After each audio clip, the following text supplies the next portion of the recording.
Okay, good afternoon, everyone. It's Tuesday, June 7th, 2022, and I'm going to call to order the regular council meeting of the town of Rocky Mountain House.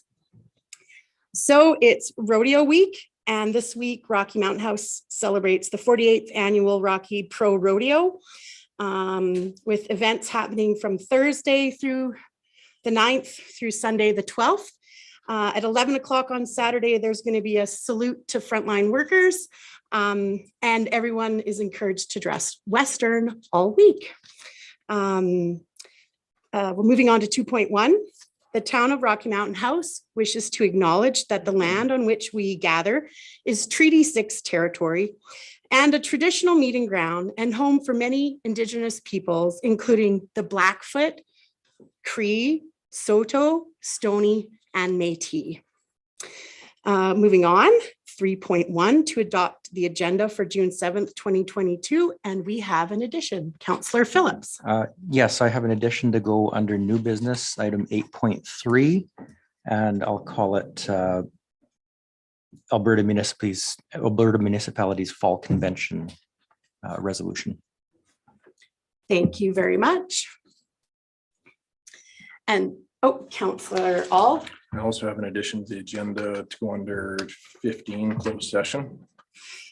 Councillor All, we have a very busy meeting. Is there a way we could push that on to another meeting? No, unfortunately not. We need to address it's just be under council discussion.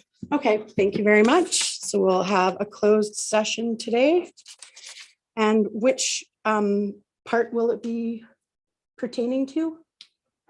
It'll be under council discussion.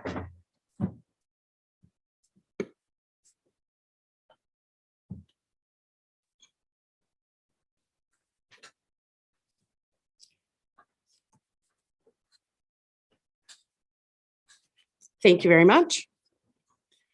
Any further additions to the agenda? Okay, so I guess we are looking for a motion to adopt the agenda for today. Councillor Fraser. I will move to adopt the agenda as amended. Thank you very much. See no other things. All in favor? And that's carried. Thank you very much. So moving forward, 4.1, we have a delegation today from the health. It disappeared off my screen. Via Zoom. So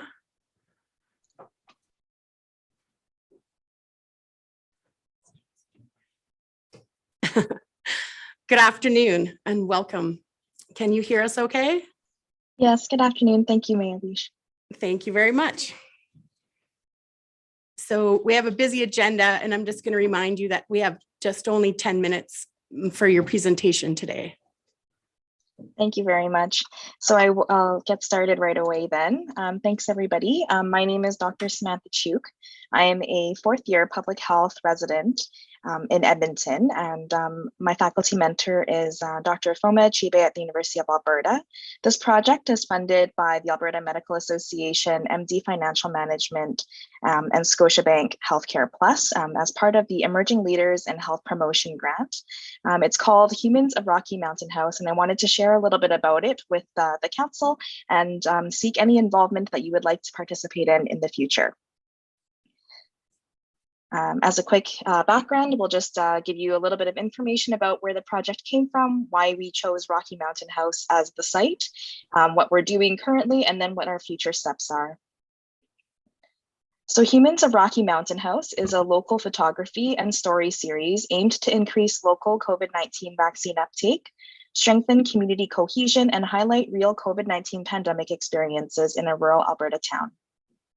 This was modeled after the Humans of New York project started by Brandon Stanton, who has attracted over 20 million followers internationally for the work that he does to showcase different people on the streets of New York. This has been modified to be a health promotion project. As a brief timeline, we had the call to access grant funding in 2021. And the grant funding was approved in December of 2021, and then the project began earlier this year. We recruited some high school students from Rocky Mountain House to help with their interviews, and they helped collect those interviews. And then we posted some of the stories on social media, and we're doing some ongoing outreach to various businesses, also towards various groups in Rocky Mountain House to try to gather these stories and get a sense of where everyone is coming from. So as I mentioned, there were three purposes. The first was to increase local vaccine uptake. Second is to strengthen community cohesion. And then the third is to highlight those COVID experiences. So why did we choose Rocky Mountain House? As you guys are aware, you guys are a wonderful community that cares for one another. And there were some news that was being circulated around, medical services being strained there. So I took a look at the Alberta health statistics and looked at the immunization coverage in various locations in Alberta. And as you can see, in October, when I applied for the funding, there was less than 50% of people with 2 doses at that time. And it just showed that compared to the other regions of Alberta, Rocky Mountain House was a little bit behind the rest of the province. And so those numbers are available for you to view. And this is also the breakdown for age groups. And as you can see, also the younger populations are the ones that were not as likely to be vaccinated. And so when we consider the factors that increase or decrease vaccine uptake as a result of vaccine hesitancy, we often think of the 4 C's. So 1 being confidence, 2 being complacency, 3, convenience, 4 is culture.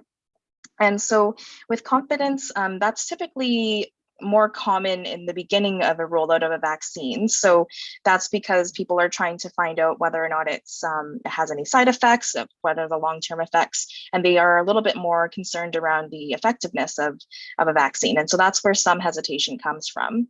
The second factor is complacency. So this is for people who don't believe that they are going to be affected by whatever disease it is the vaccine supposed to protect them from, or if they were to get the disease, that they would have a very mild symptoms and mild reactions so that they wouldn't really need to be vaccinated. So it's kind of an apathetic approach. The convenience piece is something that is often addressed or tried to be addressed by various services to have it accessible in the communities, and especially in rural towns. Sometimes certain medical services are provided more so than others. So that is one piece as well. And then the fourth piece is culture. And this piece is harder to tackle. It's probably not easily measured. And it involves multiple factors of people's lives, including their faith. It also includes their level of trust in both government as well as healthcare institutions. And so it really depends on what kind of surroundings individuals are growing up in and live and work and play in. So that was what this project was aimed to focus on, was to look at the culture. And so here are some of the individuals who have participated so far. An example of the story, one of the stories that was shared. And this is just Kelly saying that she's hoping that once we get to a point with enough vaccine uptake, then things will be hopefully more back to normal. And so with regards to our next steps, we're continuing on with our content development, our community engagement, and then supporting local businesses. I had a chance to visit Rocky Mountain House a couple weeks ago and meet with some of the businesses there, and everyone is very welcoming and very respectful of this work.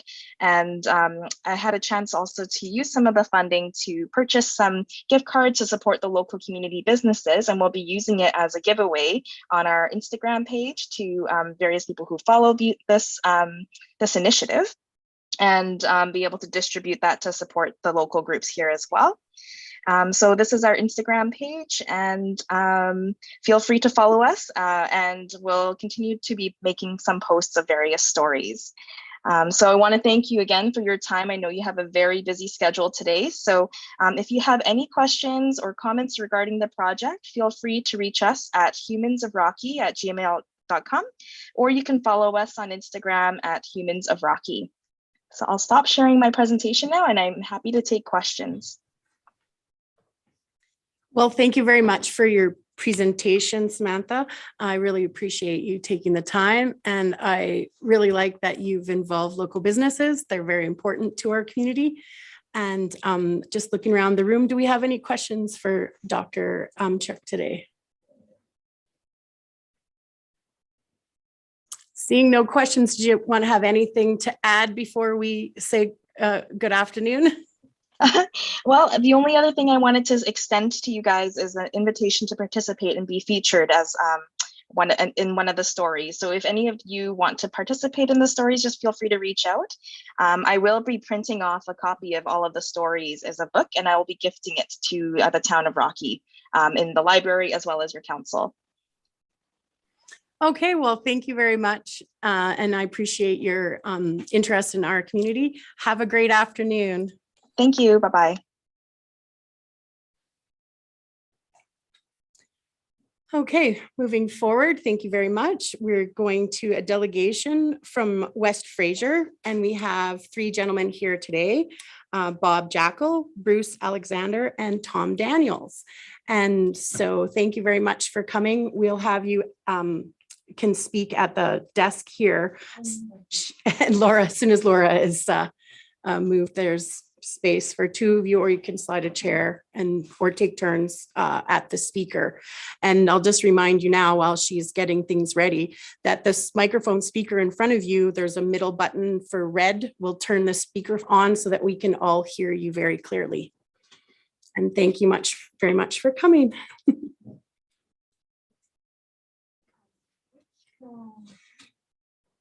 Presentation would you like first? I gotta go first, Tom. I'm not going after you guys.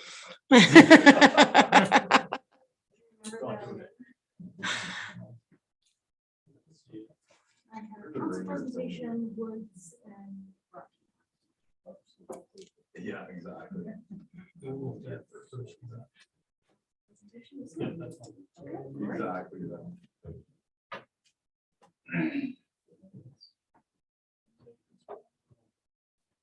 Sorry, is yours already fancier than mine?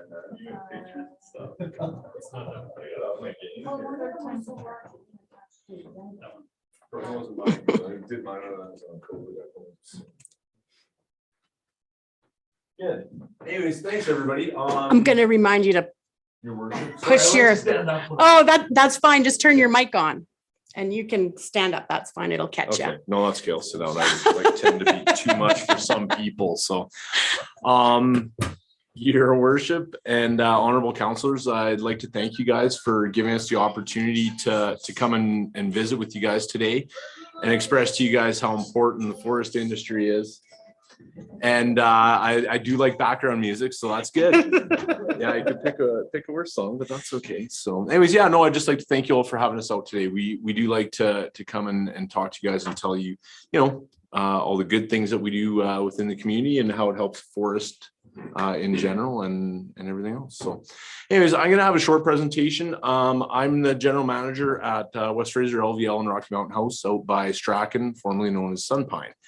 I'm gonna have to look because forgive me. okay, that's okay. I was kind of watching on yours, now it's going like, oh no. It's operator. That's okay. So anyways, the Sunpine Mill was built a number of years ago there. We've been in continuous operation since, I don't know, was it about 93, 92, 93, somewhere in there. And we employ roughly, thanks, there we go. Yeah, we employ roughly about 140 people. Currently, we're operating three shifts on the press and 4 shifts on the dryer. We're slowly trying to increase the number of people we're hiring right now, just to increase our output slightly, and try and capitalize on the good market that we're seeing right now.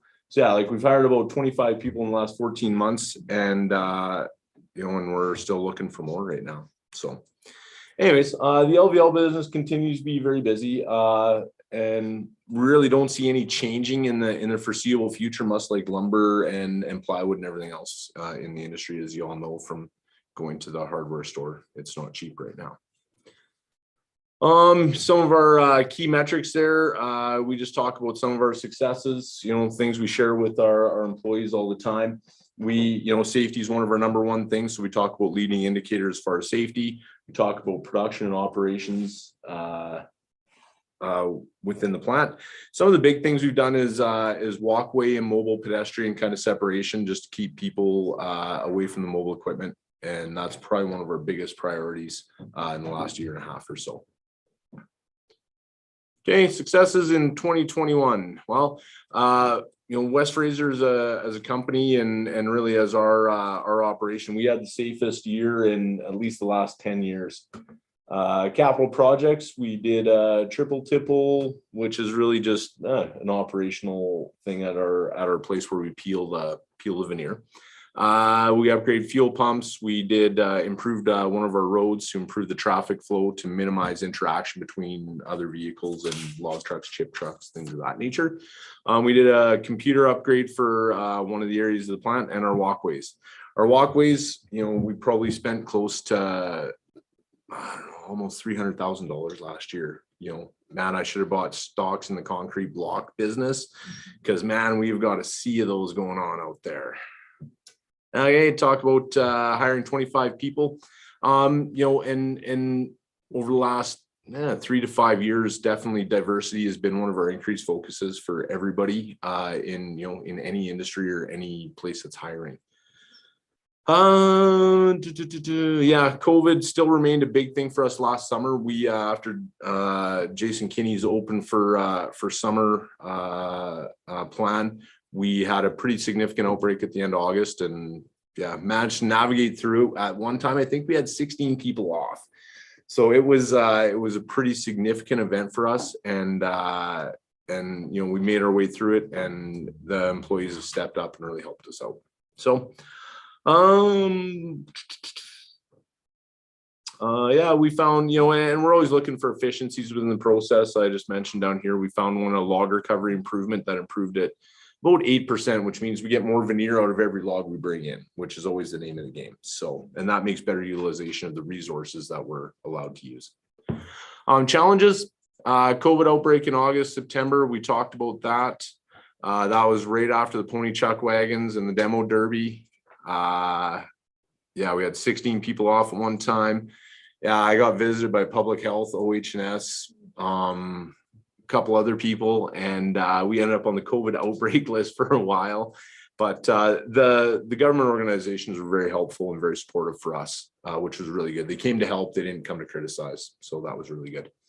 Our biggest challenge besides COVID last year, at the end of the year, we had the floods in BC, and we get some veneer out of BC to make our product. It's Douglas fir.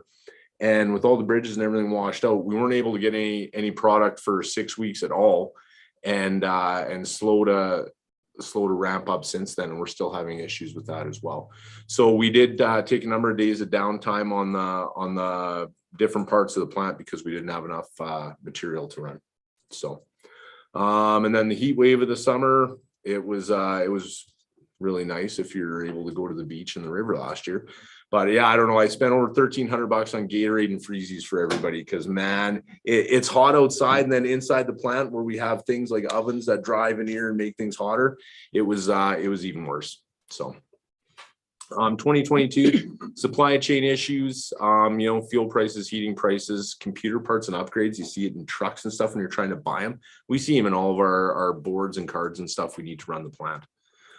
Steel, overnight, some of our people that supply chain and strap and stuff like that, they said your waiting time is now 6 months, and they did that overnight. So that provides some significant challenges where you got to carry extra inventory cost wise, etc. Increased focus on diversity in hiring and promoting from within the plant. The model we're trying to do is trying to reflect the communities within which we live. So we check out the 2016 census data and stuff like that. And then we go, okay, where are we lacking within our plant? And I should have actually put it in there. Like we have 23% females in our production roles in the plant, which I think is pretty significant. It's probably one of the highest numbers in West Fraser. We've done really good at the plant throughout the years. and our First Nations and underrepresented minorities are on par with what we have for numbers within the community. So something we're going to focus on and continue to try and promote. Here's some of the stuff that we supported. Victim Services, Rebels. We supported the Foothills Mini Powwow. We did the Lord's Food Bank, Boys and Girls Club. A bunch of different things. So there's some of our walkway stuff. Sorry, Tom, I'm running long. This is my last slide.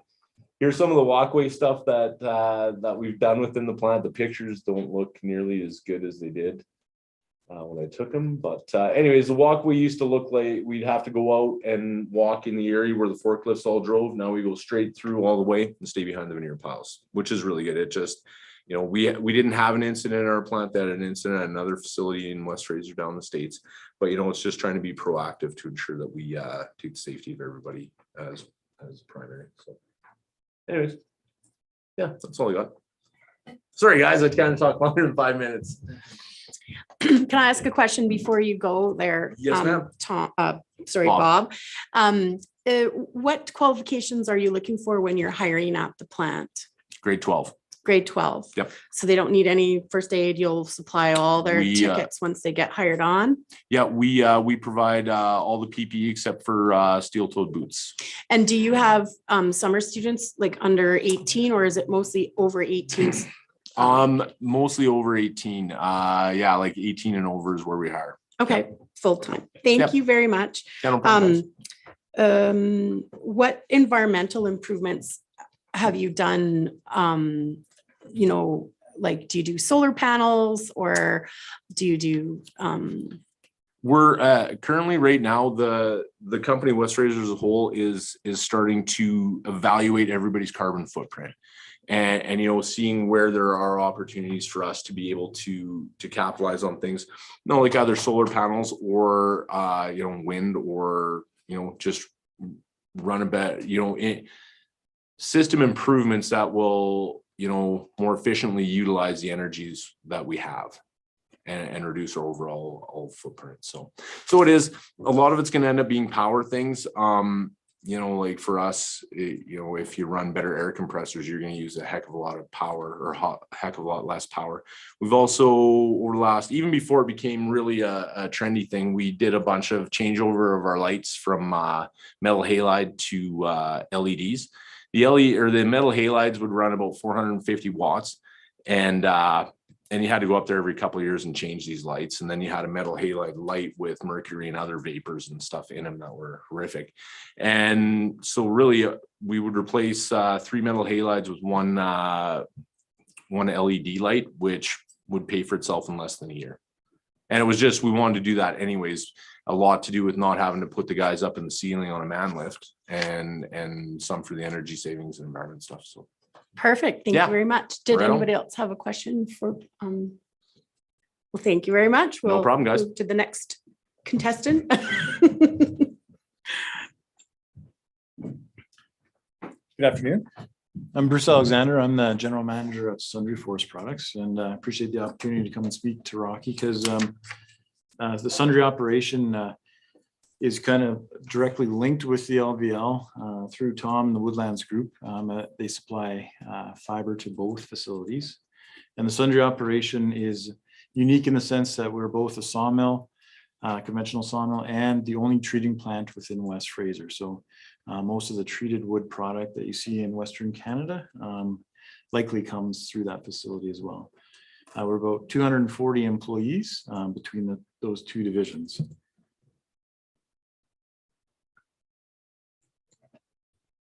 Oh, it's a scroll. So just quickly before I get into the Sundry business operations, just a little bit about West Fraser to make sure everybody's familiar. So West Fraser today is the world's largest forest products company. And that started in 1955 with 3 brothers that you see on the screen there, that basically ran a little planer mill operation in Quesnel, British Columbia. And from there, the Ketchum family is still the primary owner of the business, and it has expanded its operations now, like I said, to the world's largest forest products company with 63 divisions globally. And the most recent acquisition within West Fraser was to purchase Norbord, which was a significant forest products company producing OSB. So 16 plants from the Norbord acquisition became part of West Fraser early in 2021. So just quickly back to this first slide, I just want to highlight as I go on two of the goals really. So the responsibility in the communities in which we work. So Bob highlighted that through donations and employment. And I also want to highlight growth. And so West Fraser, through COVID and all the challenges of that, really continued to look outwards at expanding its business. And through the OSB expansion, we also purchased 2 other independents in 2021 in the Southeast United States as we continue to build our footprint down there for the continued success of the company in the long term. And all of that has made for a very significant forest products company that has lots of positives and lots of challenges as we learn to find the synergies between the 2 businesses. But what it has done is basically led us to one of the most profitable years within West Fraser. And that was directly tied to lumber markets in both conventional lumber and OSB last year. So the acquisition of Norbord and the timing of that was very fruitful in what was going on market-wise. So, and now we've got a complete complement of basically building supplies from OSB to plywood to lumber to MDF to treated wood for the building market. So now specifically more about Sundry. So on the lumber side of the business first. So lumber has been quite a volatile ride here pricing wise and going to all-time highs there last year of around $1,500 a thousand. Lots of people have always commented, well, you guys are it's great. You're making tons of money. It is good. But the one thing I want to make sure everybody understands is in Alberta, which I also think is good, stumpage is tied directly to industry prices. So there's a 1-month lag. So as the price of lumber goes up, the price that we owe the Crown for the timber goes up as well. So you can see these 2 graphs look very similar, but they're highlighting 2 different things. And one is lumber price at the top and the other one is stumpage. So as a public citizen, just know as the price of lumber goes up, so too does the amount that goes to the Crown that goes back into the communities for schools, roads, et cetera, et cetera.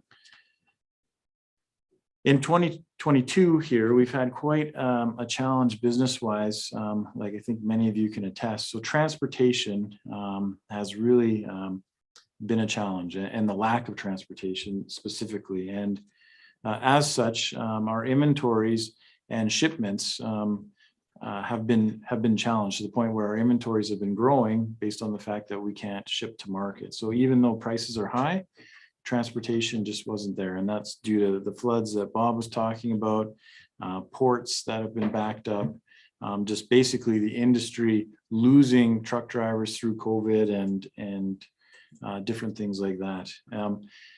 And this created quite a problem for our BC operations to the point where even though lumber prices were very favorable and the company was in a good position, most of our lumber operations in BC had to go to a 3-day work week just because we were building inventory too fast in real time on transportation challenges. Fortunately, in Alberta, we were able to tough our way through it, and everybody stayed working at full capacity. On the treated side of the business, this one's been extremely interesting because when COVID started, there was that initial panic of what's the market's going to do. And treated being a specialty business, you carry a ton of inventory up front because it's a seasonal sales reality, and you need to make sure you have all the SKUs that customers want in a very short window. So we were carrying very high inventories going into COVID, and we didn't know which way the market was going to go. we actually speculated and we started to ramp down that people were going to save their money and go inwards. Well, quite the opposite happened, and treated took off, and we fought really hard to keep up with it. Which the downside of that is as lumber prices kept going up, we had to keep procuring fiber at very expensive prices. And then obviously to treat it, you just add money to it. So your treated wood is very expensive. And then as lumber prices started to come down, all of us being savvy customers are like, well, we're not paying that for treated wood anymore. So the market's really dropped off. And you can see there's a large gap here between our inventory and shipments. And we've been waiting, and we were really hoping that maybe May long weekend was going to be the bubble that burst that got the shipments kicked off. Well, between a late spring, floods in the prairies, the reality is we don't actually think that that's going to happen now. So we're sitting on a high inventory and trying to figure out how to move forward, because we've got to clear out that inventory before we start procuring more whitewood to treat. So it's a very interesting business reality right now for our treated division. Again, one of the really nice parts with the fact that we've got two divisions on the same footprint, we can move people back and forth between the divisions and keep everybody gainfully employed. So that's a huge win for us at the moment that we're definitely capitalizing on. Just quickly, softwood lumber agreement. So we don't hear about it anymore. Really, it was front page news there probably 3 years ago. It's not front page news, but it hasn't gone anywhere. It's still unresolved. Still, the U.S.'s lumber coalition is basically has a tax on all of the shipments that are going across the border. And right now, West Fraser continues to pay 13% on shipments that go exported across the border, which for Sundry, being our proximity, is about 60% of our sales go across. So again, right now, the U.S. Lumber Coalition is sitting on about $6 billion and growing of Canadian forest industry revenue that at some point that file will be resolved. And if history tells us anything, the last 5 times it's been resolved, it's been in Canada's favor, and all or a portion of that money has been returned to the Canadian industry. So we will have to see where that goes, but there's another business strain that continues to be on the Canadian industry. And lastly, just again, very proud of this West Fraser goal of just growth and continuing to invest on itself. So every year, no matter what seems to be going on for markets or whatnot, we continue to get a fairly robust capital program and investment into ourselves. And you can see through some of the slower COVID times, we were still getting 7, 8, 9, 10, and upwards of now $12 million to reinvest in ourselves to keep that business basically world-class in Sundry here. So that's all I've got for presentation. So. Thank you very much. Do we have any questions? Councillor Boniface. So you're talking about the shipping the lumber to the States there. Can you explain to me then why are manufacturers of Canadian softwood lumber shipping softwood to the States, paying a high tariff of it, and then if I go to the States and buy 2x4, it's about 1/3 of the price of what I'm paying here in Canada, and I'm buying West Fraser lumber. It's got the West Fraser lumber wrap on it. So why are we not telling the United States, if you want our lumber, this is the price, and give them Canadians the break instead of the Americans? Great question. I probably can't provide you an educated answer there. No, probably won't even try and give you an educated answer. It would just be a personal opinion, which is always dangerous. So, no. Fair enough. There was some OSB plants closed in British Columbia. Is there any thought to opening up an OSB plant in our area? In our area, so there for West Fraser, I have not heard any talk of that. There is an OSB facility owned by one of our competitors that is in this area in Edson. have not. Warehouse. Yeah, we've got, so West Fraser through the acquisition got a OSB facility up in high level. Have not heard talk of that down in this area. Okay, thank you very much. Did we have any other questions for Bruce? Well, thank you so much today. Thank you. And then we'll hear from Tom Daniels.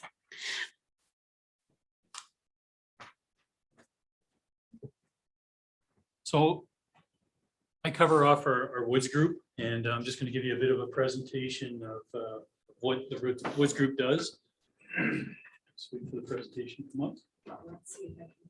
I apologize for the sound interlude earlier. No idea where that came from. I couldn't turn it off. I'm turning my phone off. Is this the right one? Yeah, that's the right one. So, just to give you a preview, this is Ram Mountain. You can see it looking out the window there. I don't know if anybody's been up there, but great view. Certainly lots of people get out there on a regular basis. So I'm doing this, right?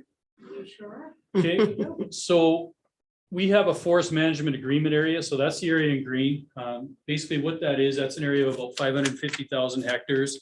It's an agreement with the province that we're allocated the timber in there, but doesn't mean we can put a fence around it and say, okay, everybody out of here. It just means that we're given a bunch of responsibilities for managing that timber. And as part of that management, we need to make sure that we're engaging with stakeholders that are on the landscape as well. And a bunch of commitments come with that. Obviously, every tree we harvest, we have to make sure that we replant that tree. And I'll talk about that a little bit later. When you talk about forest management is really about trying to manage these three balls. It's all about trying to make sure that you're in that sweet spot, which is kind of in the middle around economic, ecological, and social values. And I'll talk a little bit about them, but it's always difficult to get there. But that is where we want to be when we're doing things right. So from an economic perspective, we've got a lot of people out in the bush working. It's kind of hard to get that along there, okay? And so this is just sort of a listing of our contractors. The number in parentheses is the number of people that they employ, where they're located from. So we don't own any equipment ourselves. We contract that all out. So all the road construction, all of the logging, the hauling, et cetera, is all done by contractors. So there's about 260 contractors that we employ on a full-time basis. And then about another 240 that are temporary. So when I say temporary, that could include planters. So we're into June. Around the middle of June here, you're going to start seeing people show up that look a little bit hippie-ish. Everybody knows when the planters are in town.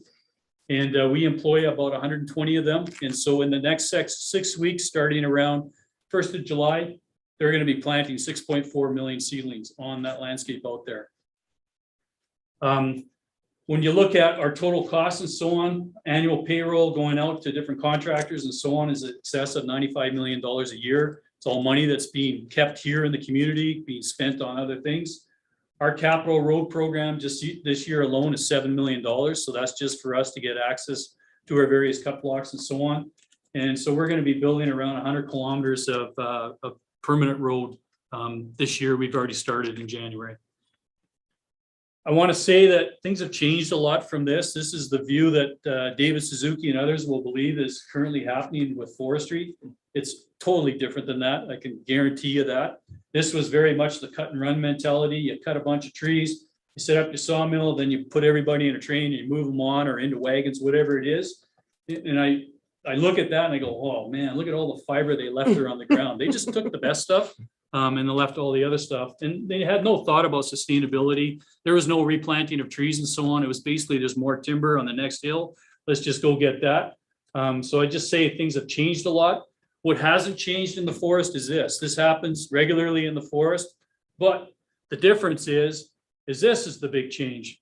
Alberta has been known worldwide as having some of the best resources for fighting fires. So those fires are natural, other than those that start with cigarettes and so on. But the fact that we have fires in our forest ecosystem is natural.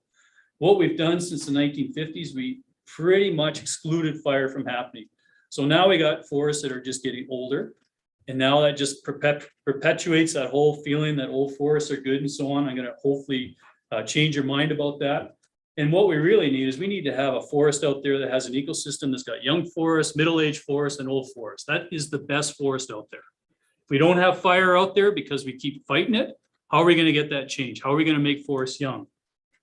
Well, this is just a reminder that we do get those big fires, even though we've got all that resources here. This is in 2001. This was the Dog Rib Fire down by Sundre. There's about 11,000 hectares, blew through it in 24 hours. Luckily, nobody was killed. We had a logger that lost about $4.5 million worth of equipment that burned up in the fire. Those guys were lucky to get out. But really, this is what the science is driving us to try to understand. The science is saying that fire is good. So what can we do from a harvesting side that can also be good? And the closer that we can get to replicating that effect of fire, the better we will at maintaining biodiversity. It's a pretty lofty goal, and right off the top, it's different, right? Logging is mechanical, fire is chemical, and so on. But when you start to look at it, there's a lot of things that can be done. So when you look at it, we'll pick these two creatures here. We've got an elk on the left. Elk cannot exist in a mature forest. Elk needs something to eat. It needs to have young forests. So guess what? Unless you have disturbed forest, the elk population is not going to do very well.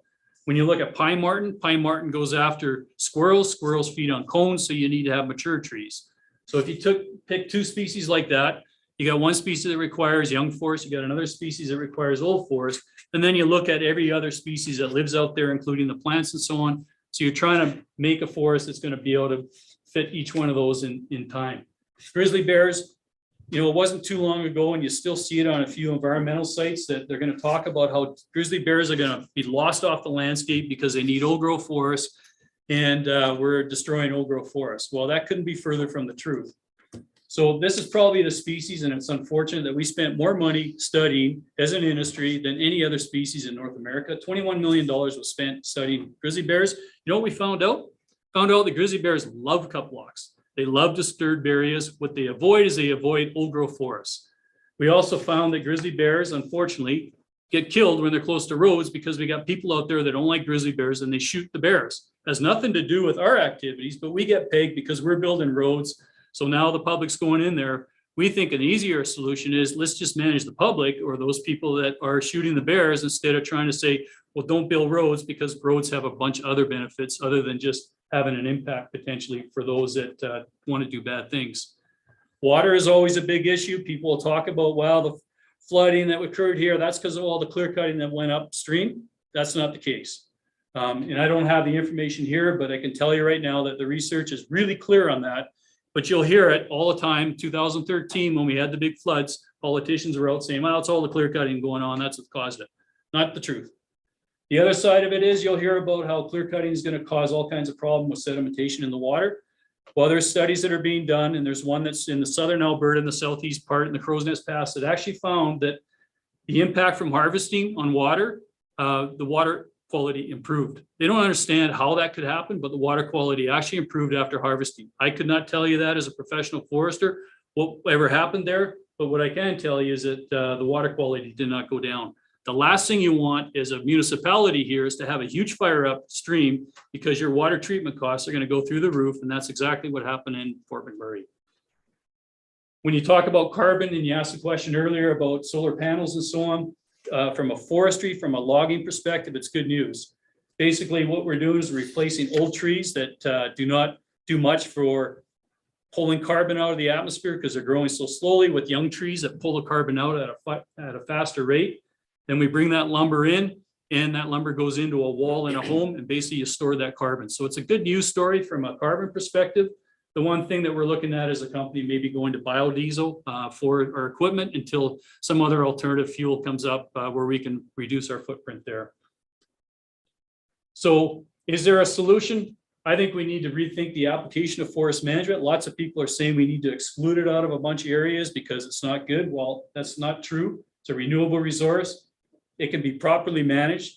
And I think we need to look at what we're doing by excluding forestry out of there, because we need to have disturbance in some of those areas in the forest. We can't have it all parked and just say it's just going to be left to Mother Nature unless we're prepared to allow it to burn on a regular basis. And we saw that in Waterton. That was a shame. Waterton's a beautiful area, but the best thing for it was that it actually burned up. I just wanted to touch base quickly on the reforestation side. So our requirements, these are legal requirements. 2 years after we harvest, we have to commence something on site for reforestation. We do our first survey at 8 years to make sure that we got the proper density of trees and that all of the site has been regenerated. And then at 14 years, we have to do another survey to make sure it's done. If we do not hit any one of those targets, then there's penalties and potential loss of how much timber we can harvest in the future.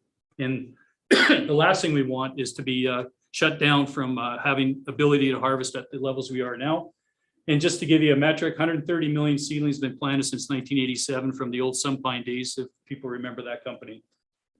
So socially, we've been providing for a lot of recreational opportunities. So we've kicked significant resources into Friends of These Slopes so that they can reopen some of the campgrounds that parks decided to shut down. We got massive number of people coming out there and we're closing down our campgrounds. Doesn't seem to make any sense. So we've been providing money to them. We've been helping out with trails and so on. So we've got some trail projects that are ongoing.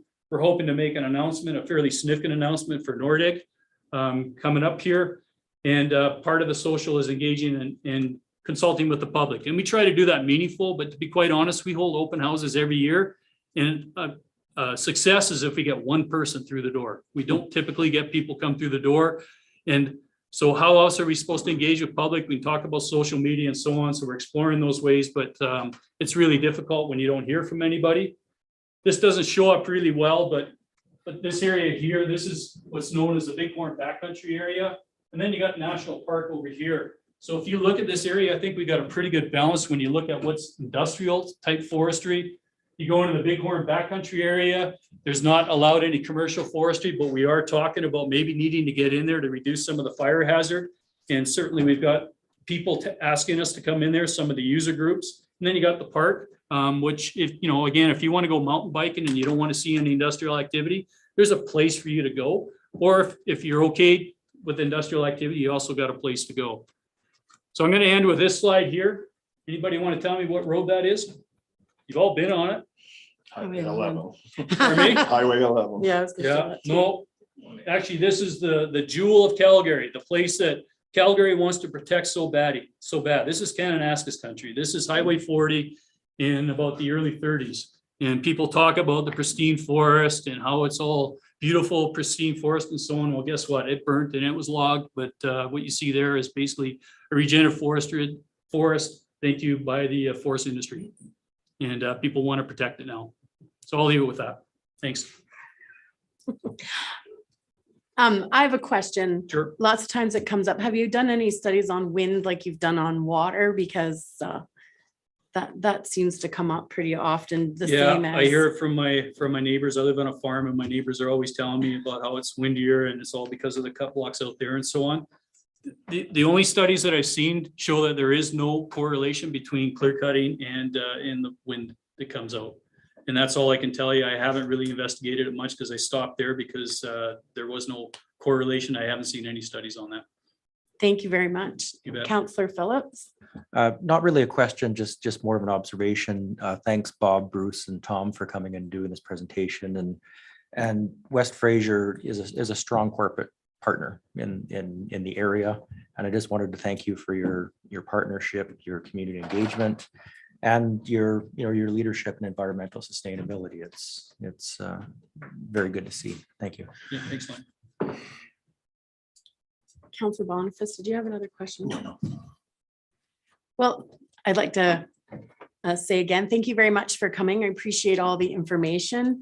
And I certainly appreciate all the work and the jobs that you provide and the funding that you, my son was in football, all the funding that you provide for our community groups and other things in our community. I know a few of the logging companies as well. And thank you very much for all the work that you do. Yeah, and you know, I would also point out that like it's pretty short to give you a 30-minute overview of what we do and stuff. If there's any interest in coming for a tour of one of our plants or both of our plants or out to the bush, we're always willing to tour anybody through. We think we got a good story to tell and we'd love to have a more engaged discussion around it and listen to your concerns and talk about it.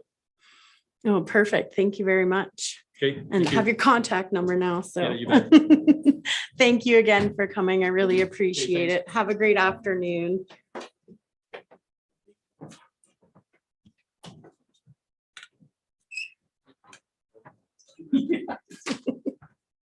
Thank you. Thanks, guys. So for our final delegation today, We saved the best for the last. I'd like to welcome Mr. Brent Kennedy, and he's got a presentation for us this afternoon as well. Thank you, Debbie. I think most of you know who I am. I've been in Rocky Mountain House all my life, and so something has come up that I'd like to make a presentation. I've talked to some of the counselors already about this. I took up the game of pickleball. I have the good fortune of being able to go to Mexico this past winter. And so we started playing it down there, and I came back home, and obviously in the springtime, and I joined the local pickleball club, I guess if you would call it that. And we started playing, and they play at St. Matthew's School. And so I was talking to some people there, and I said, what happens when the school closes? And they said, well, we kind of play on the tennis courts, but that hasn't worked really well because pickleballers and tennis players, they don't really see eye to eye. And they also require a little different court setup. So that got me thinking. I thought, well, maybe what we should do, or I could do, is look to build some pickleball courts. And so that's what my proposal today to council is. I own some property. The lot number is lots 38, 37, 36, block 11, which is located on 48th Street. For those of you who've been here a long time, it used to be the old Edgerton property. There was some buildings on that. I've taken those down, and my thought process originally was to build some townhouses or something like that on it, but the economy just didn't allow it. And so, as I said, when this idea came up to build a pickleball, I thought maybe I could do that. So I think I've shared with some of you maps that I've got here. What I'm proposing to do is on the, if you will, the north side of the property, which would be right beside the Cope House and directly across from the Rocky Credit Union, is where these 4 courts would go. I've talked to both the Cope people and the credit union, and they both I've got their support for this project. Just before I leave the credit union, they've also offered that after non-business hours, they will have no problem using their parking lot for parking. With this, the courts, to give you a bit of an idea, the courts are 60 feet long by approximately 40 feet wide. 30 feet wide. So there will be 4 courts on this property, and I've also allotted 6 parking stalls on the property. So there, hopefully that's not enough parking, but we'll see. The courts, so you understand the way what we'd do is we would strip the topsoil off, and then we'd build a base out of aggregate gravel. We would then put asphalt on top of that. And then there's what they call a pickle paved court surface. So it's relatively smooth. It's not rugged. It's relatively a smooth surface. The company that would do this, they're called Tomco Sports Systems, and they're a company that the town has worked with. I believe they've done the tennis courts here in town. So I've contacted them. And they were the ones actually who gave me all the information about how to go about building these courts. They've built probably in the province, I would think upwards of 60 to 70. So they're very, very knowledgeable in this. They would, as I said, they would be the ones who put on the court, the final preparation on the courts, as well as the lines. They also would be supplying the nets. The nets would be designed so as that in the wintertime, the nets could be pulled out so as that they wouldn't deteriorate. Around the exterior of the courts, I would build a 10-foot high chain link fence. After the fence is installed, I would be putting windbreak or screen breaks, because the game is played with what we call a wiffle ball. It's round with holes in it, so the wind does affect it. This wind screening that we put in is considered 87% effective. So nothing's 100, but it would certainly make it very playable in adverse conditions. What else was I going to say? One of the concerns, and when I talked to administration, is relative to zoning. I believe this property is what you call R2. And when we looked at their uses, one of the permitted uses was parks and a designated use was playgrounds. I think my interpretation that I think this would fall under those two categories. I think if there was any concern. As far as people to do it, most of the work would be done locally, short of the putting on the top coating.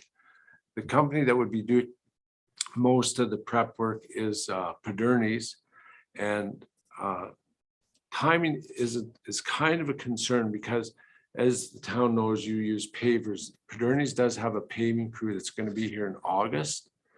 And so this isn't a big job for Paderni's to do it. They tell me they certainly could do it. So if I could, I'd like to be able to have it so in August when the paving crew is here, that they could pave it at that time.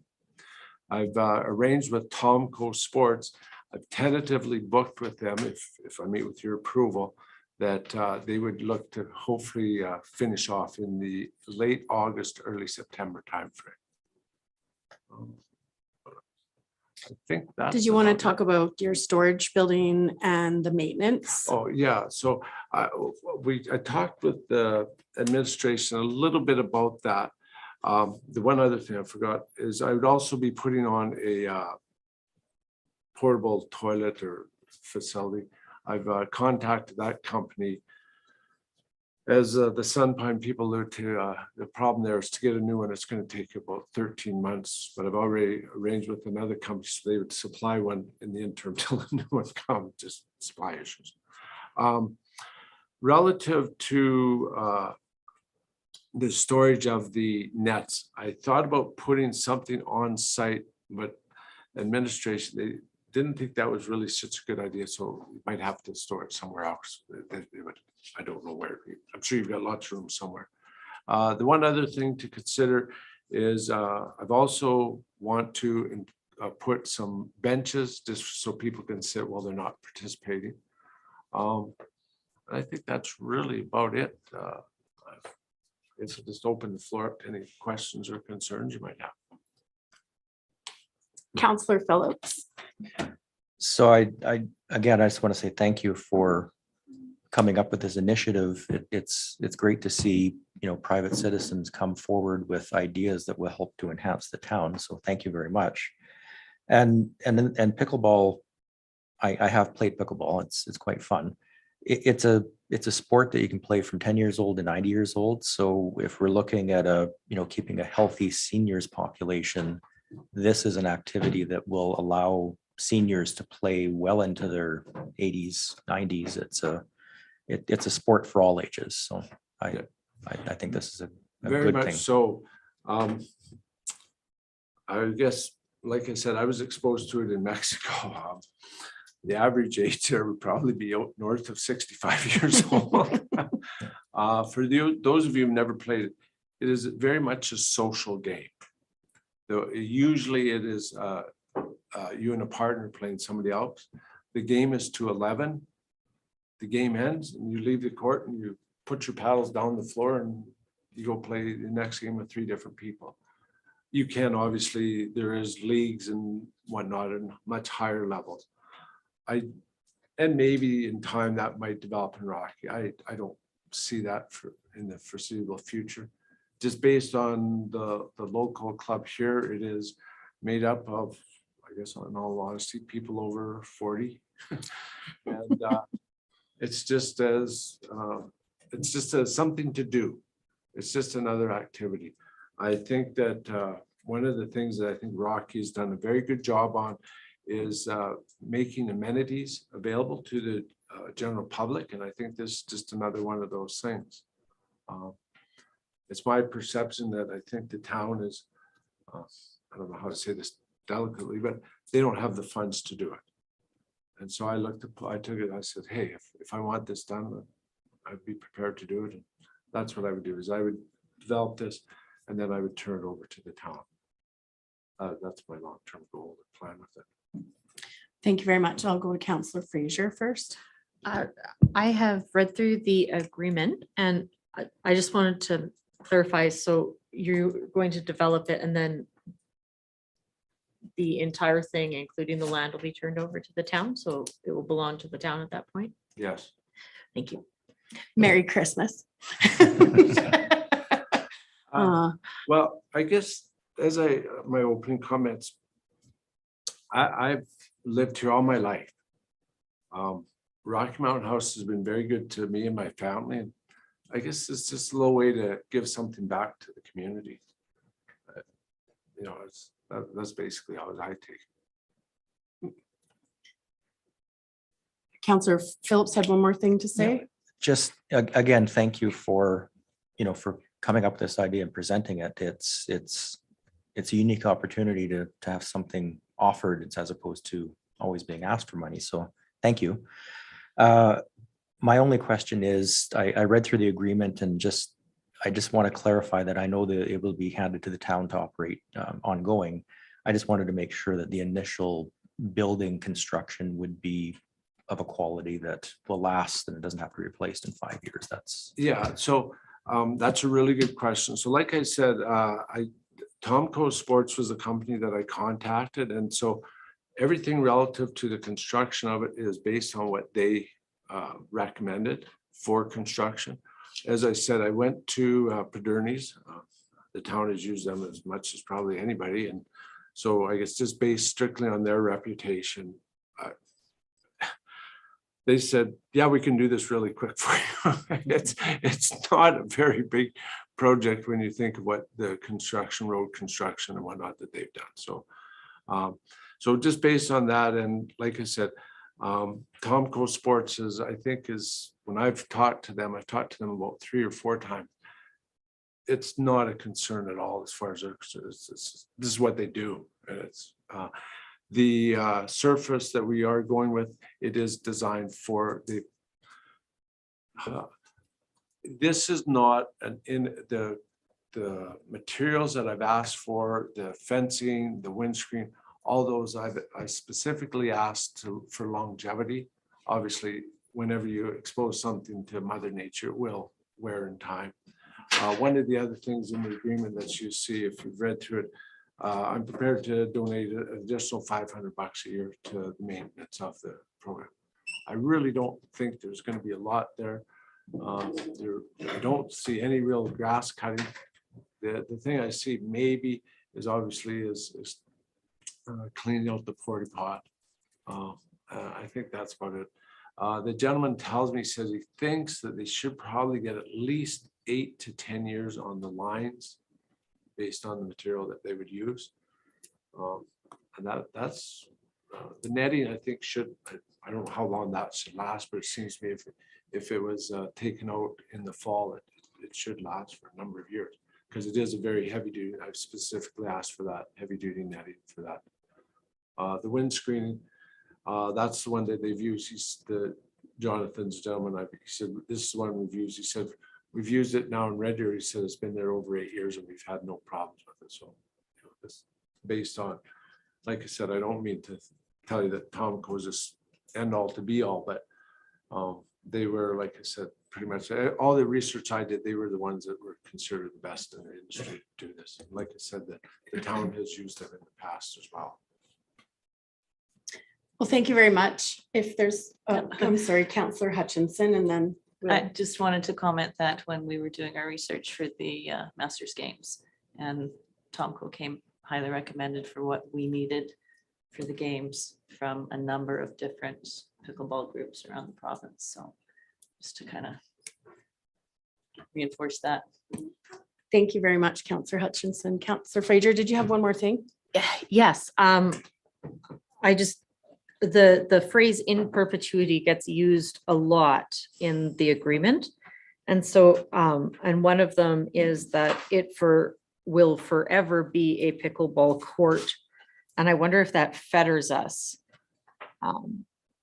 in the future, if pickleball becomes, if something else becomes popular that needs a court or that needs a space, if that, I guess, kind of leaves us with a piece of land, kind of like the tennis courts where tennis isn't as popular anymore. If that should remain in that agreement in perpetuity? That's a really good question. I guess the reason I put that in there, and I don't think maybe one or two of you, there's a little situation with the playground or campground across from elementary locker and school. And that has caused a considerable amount of problems for the town. Most of you, I think I'm probably the only one here that would know that when that property was given to the town, it was given with the strict understanding that it would be used for recreational. It was never designed to be made into housing. Never. That was never the intent. And so that would be my intent here. It might become a basketball court. I don't care. That would not be my intent. My intent is that if I'm going to give this to the town, it is used for recreational. The other thing, and I didn't tell you, I guess I should, is that because of the location, it is relatively close to the high school as well as the elementary school. So I would encourage and hope that the schools do use it. That would be my intent. This is just a personal view. I think one of the things we've got today with young people is that they're very inactive. They live on their phones. Well, if they, by being exposed to this game, they maybe start playing it at a younger age and take it on as they get older, great. But make it available to them. That's really my intent or hope to it, is that it would be, I want to give it back to the town and the surrounding areas. So I would want them to try and use it as much as possible. And that's my intent, to have it. So like I said, it could maybe get one day turned into a basketball court. Sure, I wouldn't care with that. Just so long as it would be used for recreational. Councillor Fraser, did you have a follow-up question? No, I think that was it. Okay, thank you very much. Well, I just wanted to express my appreciation. I know this isn't your first major donation to our community, and I feel that this is very gracious of you to come and present this today. It doesn't going to cost any capital money, and it sounds like the project will need very little for maintenance, at least in the next 5 to 10 years, which is huge when we have these budgets where we're replacing and updating parks. And so I just wanted to say that, you know, I'm very thankful for you presenting this, and I look forward to seeing this happen. Okay. I guess that on that final note, I'll leave it at that. If you do decide to go ahead with this, can you let me know as soon as possible? Because obviously I have to, it's a bunch of dominoes that will take effect. And so we are, as you know, here we are now the 7th of June. It's amazing how fast time does slip by. Yeah. And so that would be my only request, is that you do let me know. If it is a positive, let me know as soon as possible so I can proceed. I think we'd have to have some discussions about I'm sure. timelines and permits and zoning, because all that, of course, takes a process. That's right. I guess all I'm asking is, please speak. Please speak. Okay. Thank you very you. much, Mr. Kennedy. I appreciate you coming today. Have a great day. Thanks, Brent. Okay, so it looks like we've finished all our delegations today. So moving forward on to 5.1, the adoption of the previous council meeting minutes of May 17th, 2022. Is there any additions or changes to those minutes? Seeing none, I'll just call Councillor Fraser. I will move to adopt the minutes for the May 17th meeting as presented. Thank you very much. All in favor? And that's carried. So delegation business 6.1, we had a presentation from Humans of Rocky Mountain House. Would we like to have a motion for that? We'll just do these separately today. We'd like to have a motion for information on that presentation from someone, please. Councillor Caprero. I'll make that motion. Thank you very much. So the motion is to accept for information the presentation from Samantha Chuk. All in favor? And that's carried. Moving forward to 6.2, the delegation from West Fraser. Councillor Auld. I'll make the motion that we accept 6.2 delegation as information. Thank you very much. All in favor? And that's carried. Lastly, 6.3, the donation of a pickleball court from Mr. Brent Kennedy. Do we want to have some discussion or make any motions on that item? Because he's Councillor Phillips. I mean, obviously, I think this is a tremendous idea. It's rare that a citizen will come in and build something and then hand it back to the town to run. My only concern is just timeline. Is it feasible? Like, is it feasible to do the timeline that he's asking for? That's my question.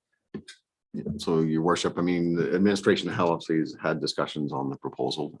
I believe Mr. Schwitter confirmed that the zoning does work for this development. I'm correct in that, Mr. Schwitter?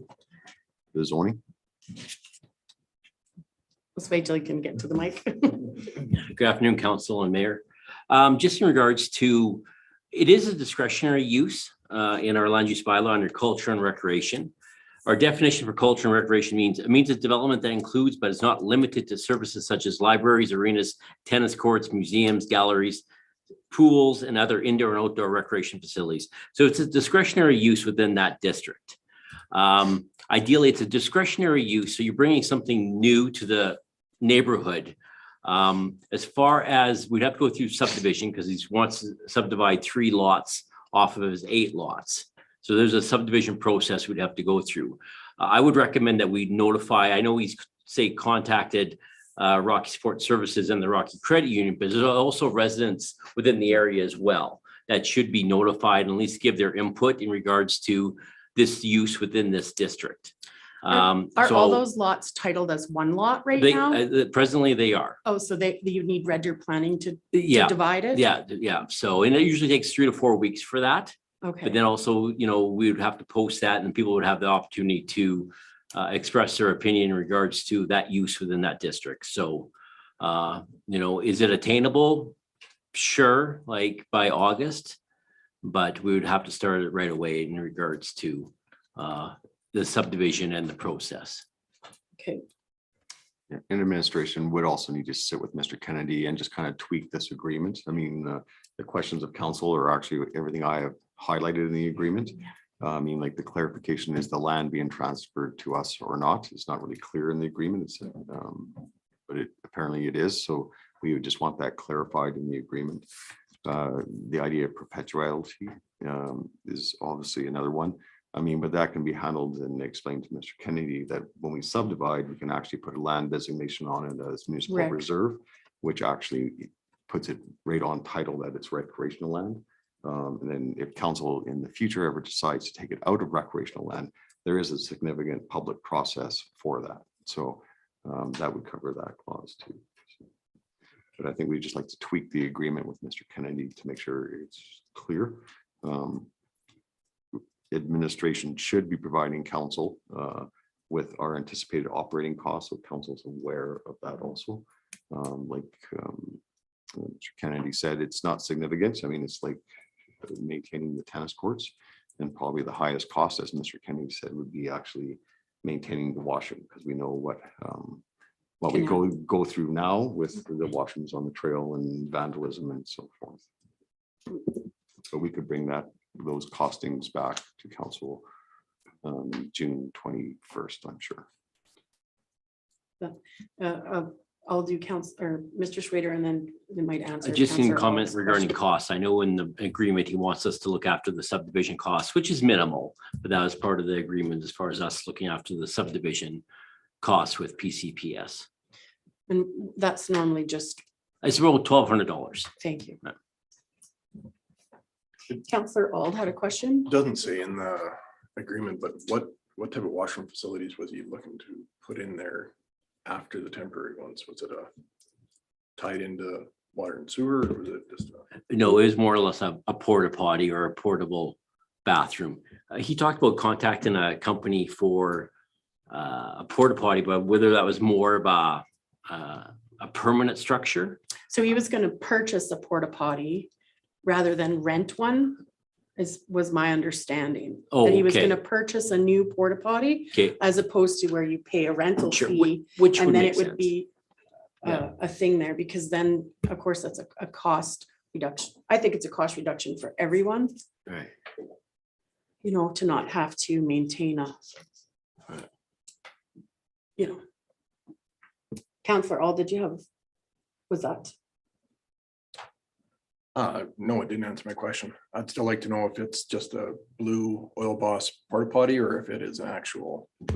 And we would have to have those discussions with them. We haven't entered like the details as far as what type of washroom will be on site. Yeah, because I know it's gonna be a big concern. Counselor Phillips? So here's the question is, can these, you know, the tweaking of the agreement, the formalizing of what the washroom would look like, can that happen by June 21st and come back with operational costs at the same time? Is that feasible?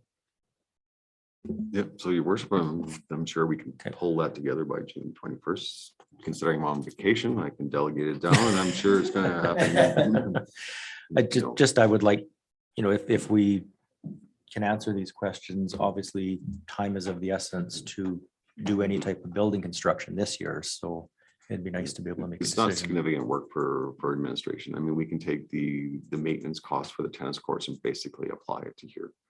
The tweaking of the agreement, I'm sure we can, it's a very well-written agreement. It just needs clarification in certain areas. So I don't think we need to go too far down that path. Yeah. And then just clarification on the construction of it. I mean, because I know in the contract, it says the contractor shall be encouraged to use products. Well, we want that strengthened up. It has to meet a certain standard for us to take it over.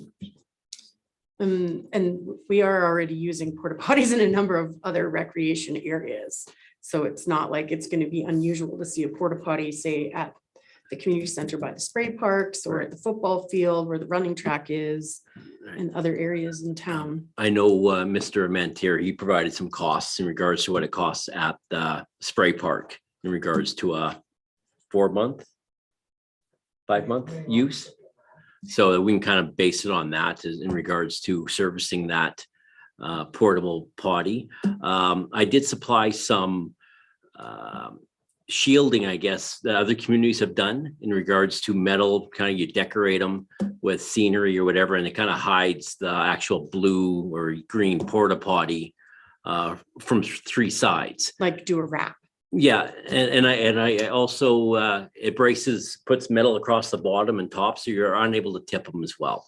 So it's made out of metal in regards to, and the porta potty slides into this 3-sided Brace. screen, I guess. So Oh, okay. Counselor Boniface.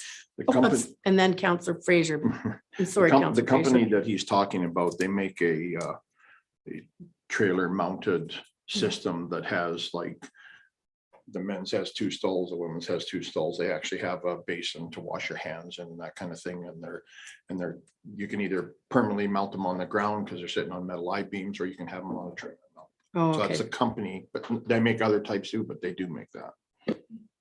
Okay, Counselor Fraser. Sorry for the delay. No, and my only questions were, does it need to go through legal or could it be legislative? And it sounds like that it could just go through legislative. It wouldn't need to go out to legal to rejig that agreement, because I know that can take a while. So your worship, no, I think this is a type of agreement that we can definitely handle in-house. Okay. And the other one is, I know that when we had a subdivision before, that there needed to be a public hearing and people came and spoke for and against various developments. Would we need a public hearing just because summer's coming up? So to answer your question through the mayor, no. So it's a discretionary use under the land use bylaw. So there is a notification and appeal period, but there's no requirement for a public hearing. A subdivision application can also be appealed by affected landowners. So there'd be that portion too, but it does not require a public hearing. Okay, and I guess to council, would it be smart for us to have a public hearing? Just because this would be a pretty significant change from what is there now, just so people feel in the loop. Well, I think compared to what's there right now, that this would be a nice addition, and I can't see why anyone would want to like when I spoke to him and he described his project, even, I mean, there's 2 churches across the street that only have parking, say, not as frequent, say, as the credit union would have every day, or someone living there would have continually in front of their house. But there's, if he provides 6 parking spaces, there's a lot of parking. I like the idea that it's access to people that work downtown. Like if you want to do a little recreation or just have a bench to sit on for lunch, like the next closest park besides the school. So I don't think we need to, it's up to council, but I don't feel it necessary. I like to move forward. Does anybody else have a different take on things? Now, is there a resolution that we should make today in order for administration to move forward with what we need to do? They need to do. Yeah, so Mayor, it'd be just a resolution that council instructs administration to proceed with negotiations with Mr. Kennedy on a pickleball court and bring back the report to the June 21st meeting with costs. Okay, Councillor Fraser, or sorry, Phillips. I will make that motion that Mr. Kraus eloquently worded. So the vote is to have administration move forward on the next steps with Mr. Kennedy for the pickleball court. All in favor? And that's carried. Thank you very much. That ends 6.3. Was there something else? I was gonna ask Mr. Kraus, like, as far as timelines, like, I know we're gonna bring a report back to council on the 21st, but just to start the process for subdivision? No? Okay. That's 6 weeks anyways, right? We'll have enough time at the next meeting. Is that correct?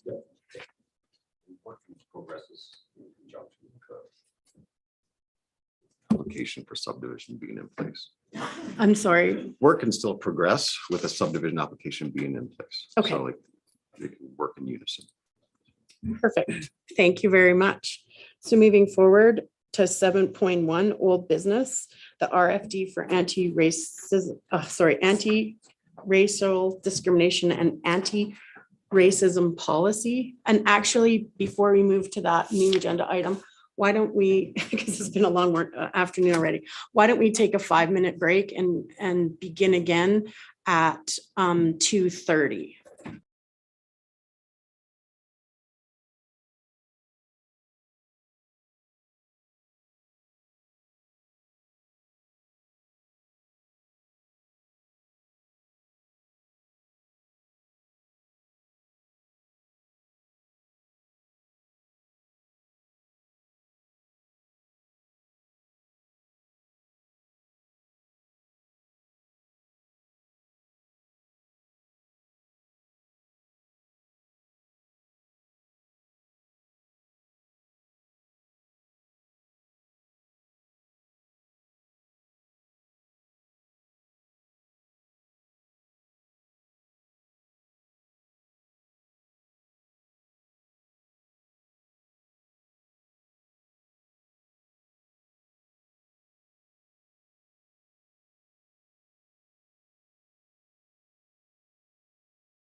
Okay, so I'm calling back into the meeting from our recess.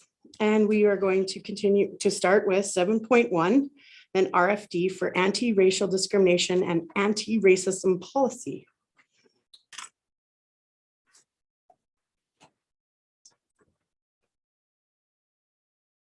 And my thing shut off. Sorry, Yeah.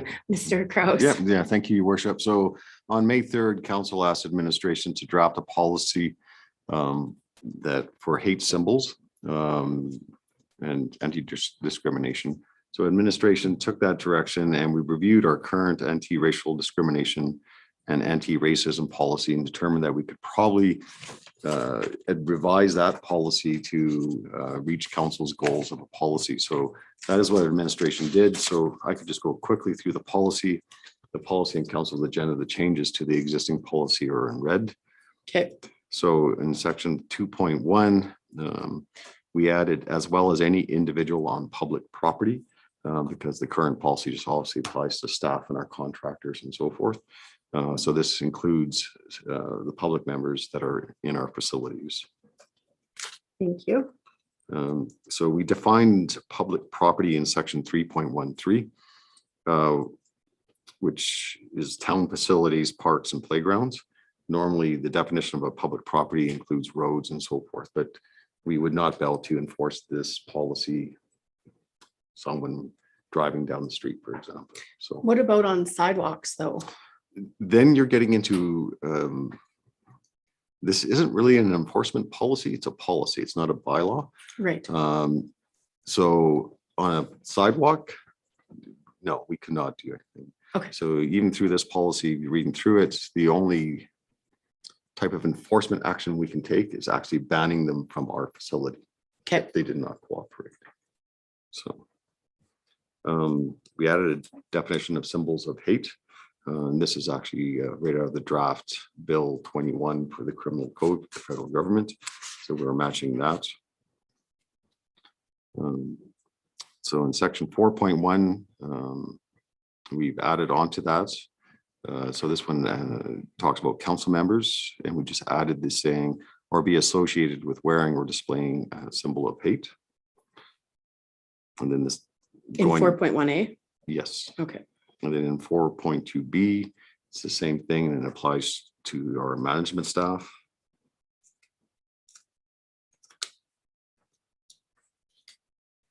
Displaying, okay. Then in 4.20, it puts a responsibility on the managers if they see anyone in a town facility wearing a symbol of hate, that they request them to leave the premises.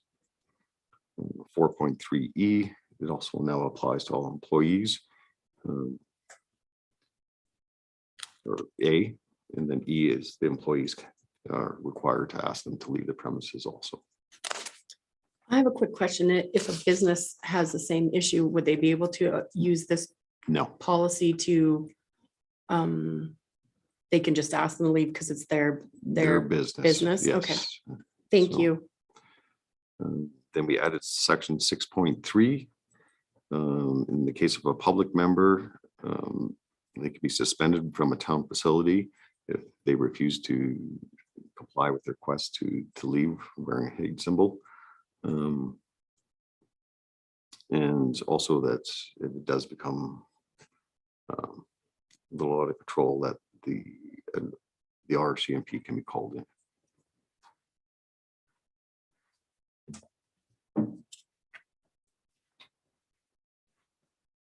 Thank you very much for all your work on that. Do we have any questions or comments? Councillor Hutchinson? Would it be necessary for any type of signage in public facilities? I'm thinking like the rec center, because if you have somebody coming in and guest services is the one to say you can't come in, if there was something, put out there to the public to say, I don't know what, but just a thought. So Mayor, yeah, we can do that. I mean, put up a sign saying, in town facilities, racism, symbols of hate are not tolerated. Yep. Any patron displaying racism or wearing a symbol of hate will be asked to be or has to be. to leave. Do you want to? Just a kind of a follow-up. So would that open up another can of worms, though, if somebody's wearing something and it's not discriminatory to them? Like, is there enough definition in this? Do you know where I'm going? Yes, and Okay. that is very tough. When we did our review, is like, how do we define symbol of hate? I mean, so we defined it under criminal code, but okay, how do we actually identify it? So actually in the RFD, there is a database through what is it? ADL, Anti-Discriminatory or Anti-Defamation League, and they have a web page with over 100 identifiable symbols of hate. So we would be asking our staff to do a check with that.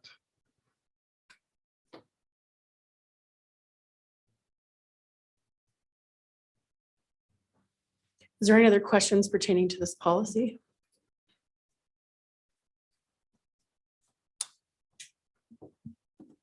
Councillor Fraser? I was going to say, I like that it's part of our anti-racial discrimination policy because I think it marries to that nicely. I would personally like to see it eventually go further with a bylaw. I think this is a good step as we get our house in order, but I think eventually we might need to look further. But given that we're looking at a policy right now, I'm happy with what's been put forward as a policy.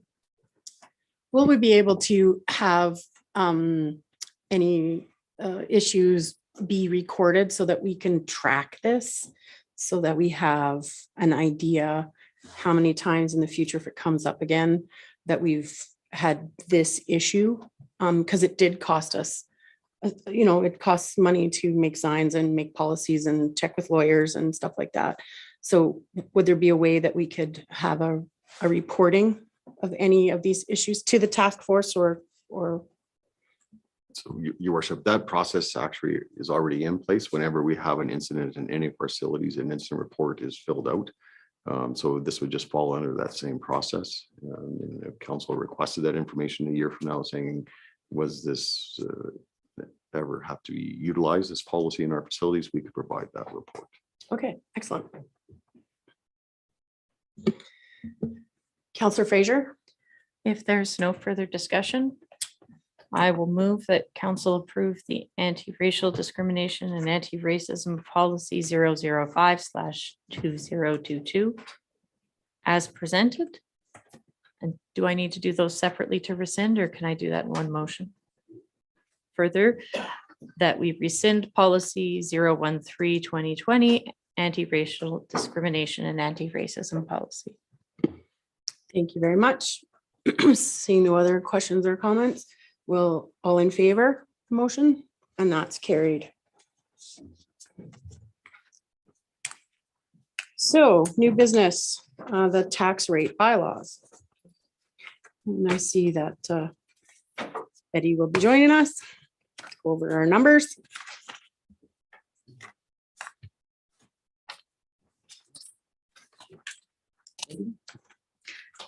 Good afternoon, your worship and council. So yes, it's tax time again. So I have the RFD and property tax bylaw before you. I'll walk through some of the background information that goes with the tax bylaw. So it is a requirement that we pass the tax bylaw every year. And the strategic plan,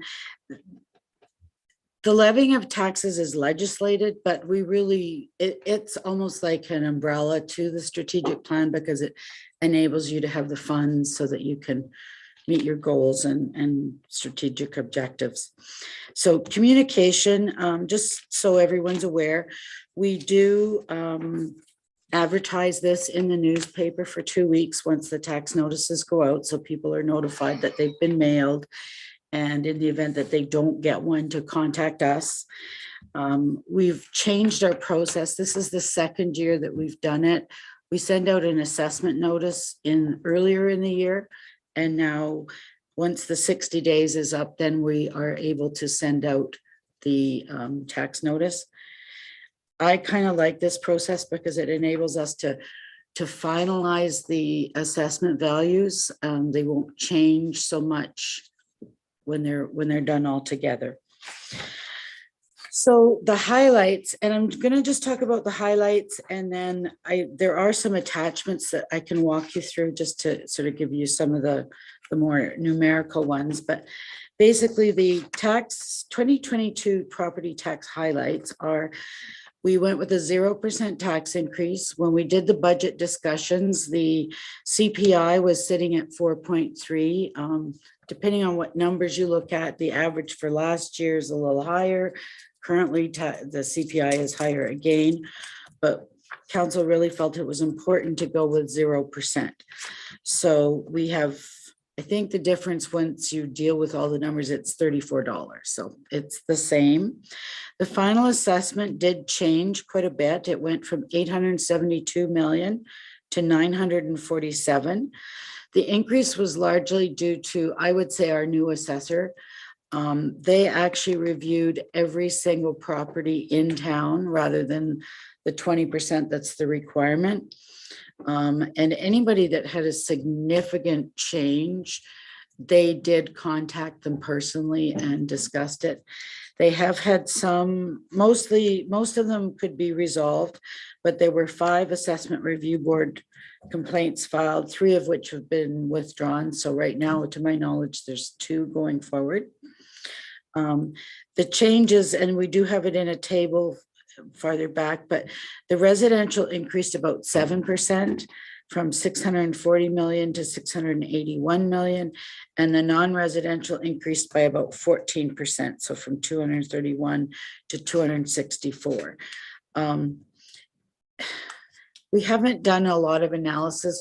When you have sort of, there was, because of changing assessors, usually we look at, what the inflation and deflation is that's going on. We don't have that information this year just because it was such a big shift with the new assessor. So the end result of that, though, is the good news is that because our assessment went up, our tax rate has gone down. So it decreased based on the municipal tax portion by 0.8869, so almost 1%. And I haven't tried to tally it, but we do get updates through Alberta municipalities of different groups that are passing their tax rates. And I've seen quite a range. There are munis coming in that are approving a 0%, but I've also seen ones up as high as, 4-point-something%. So there are other places that have increased their taxes.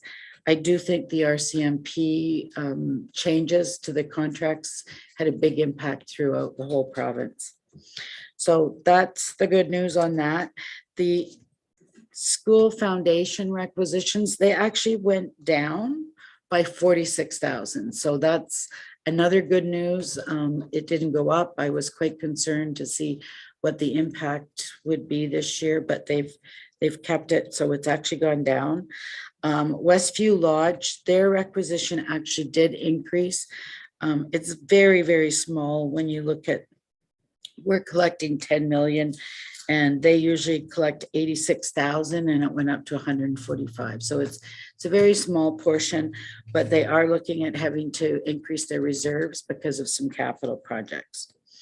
So overall, the tax rate bylaw is collecting around 2 million for municipal purposes, 2.6 for school, and 145,000 for seniors. And then we have the DIP, designated industrial properties, coming in. It's at $889. We include that, but last year they actually sent a notification out afterwards saying that if it was under $1,000, we didn't have to remit it. So that. But I'll just walk through the tables really quickly. So the next table is, I like to show what the end result, the final tax rates are, but what they consist of. So if you look at residential and farmland, which is the first one, it's going to be at 11.5722. So it's gone down just over 1%. And then we show what the assessment is and what groups we're collecting the 9.2 million for the municipal from. And then we just show the school foundation and then the senior housing and the dip. The next table that's got some graphs, again, this is just to show, I like to take the average. So, and we break it out by some of the classifications just because there's some big differences in average pricing. But it shows you that, for instance, overall residential for an individual property owner is going to decrease by $115. A single family is going to go down by $150. So that should be a welcomed relief to a lot of people. The residential and non-residential, the non-res, so just regular commercial is actually looking like it's going to go down by $8. And the non-residential large business is going to actually increase. And then we just, for comparative purposes on the next page, we tried to give you a table that shows you what the mill rates are between last year and this year, what the change is. And then the amount of tax that we're collecting between the different classes. So you will see the shift.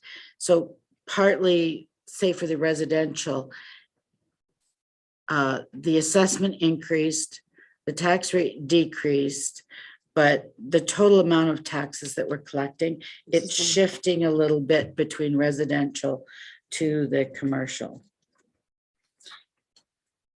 So those are the highlights of the tables. I'll just reference it unless anybody has any questions, but behind the tax bylaw, we also have just a summary of the assessment for 2022.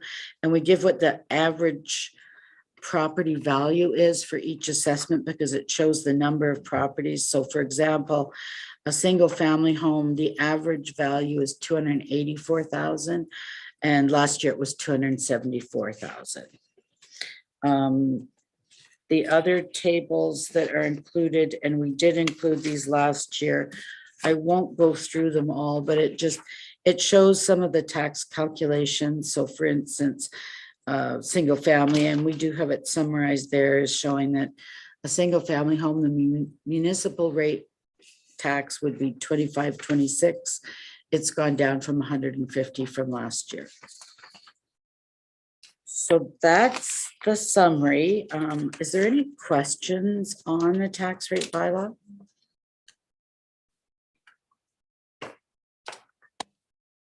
Oh, sorry, Councillor Phillips. No questions at all. Just, having just come back from FCM and being able to talk to a lot of municipalities across the country. Yes, there were some 0%. There were very few 0%, but there was a bulk that were 3, 4. I even had one municipality that was 10% tax increase. So the fact that we maintained 0 again for 4 years in a row, that's a feather in the cap for yourself, Dean, and all the whole financial team. It's a big deal. Thank you. I do think since I've been here, and I mean, I think for the last 4 years with council, I think they've really set the direction.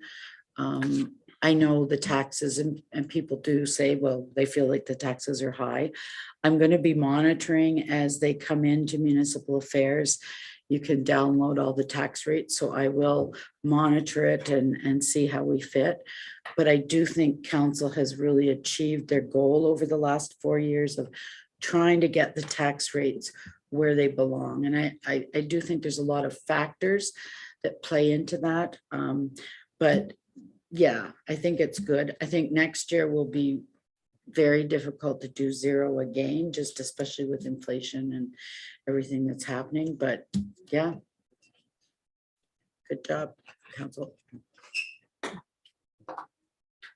Councillor Auld. I just want to say I appreciate the fact that you're going to take the time to do the comparisons with the other municipalities. We could ask that a lot, and it's nice and easy to have them Yeah. all the direction, or all the information in one spot. So thank you very much.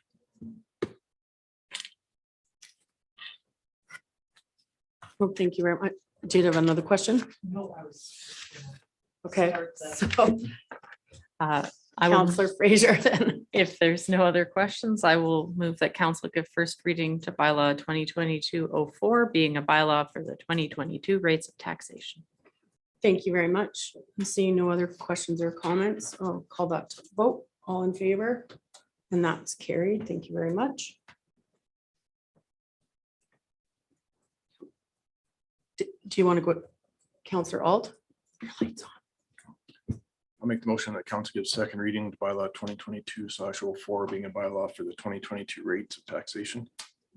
Thank you very much. Seeing no questions or comments, I'll call that to a vote. All in favor?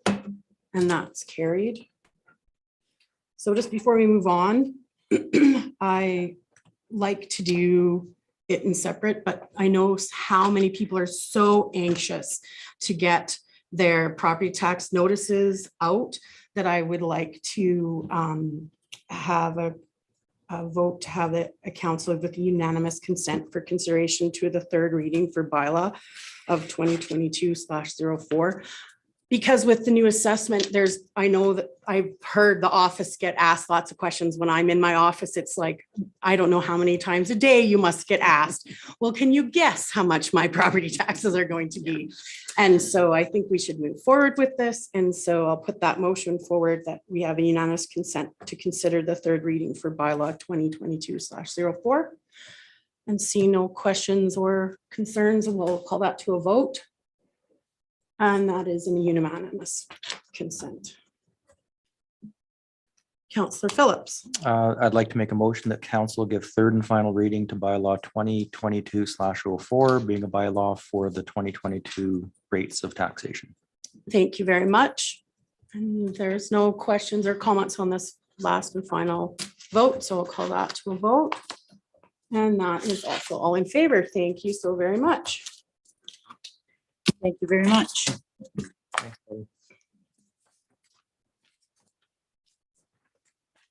Back to what page I'm on. So moving forward on to 8.2, the RFD for the hazardous waste roundup. Thank you, Sean. Good afternoon, your worship and council. Again, we have an opportunity to provide a one-time curbside recycling pickup for our residents in partnership with the Alberta Recycling Management Authority. So as outlined in the proposal, that's something that they'd be willing to help us with and provide a small amount of marketing budget for as well. Our tentative dates were September 12th and 13th.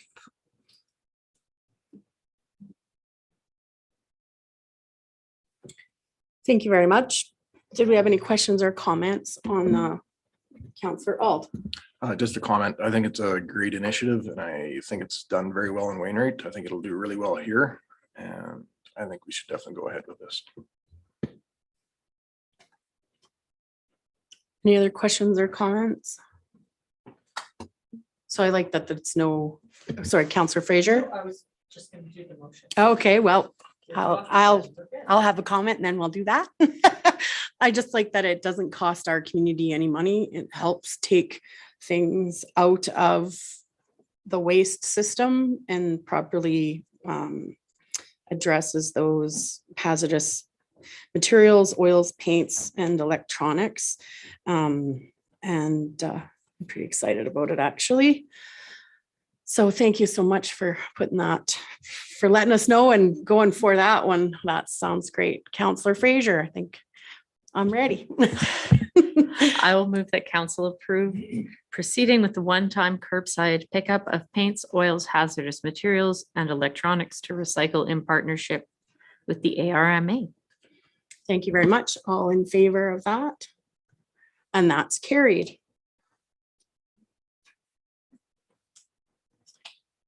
So moving forward in the agenda, 9.1.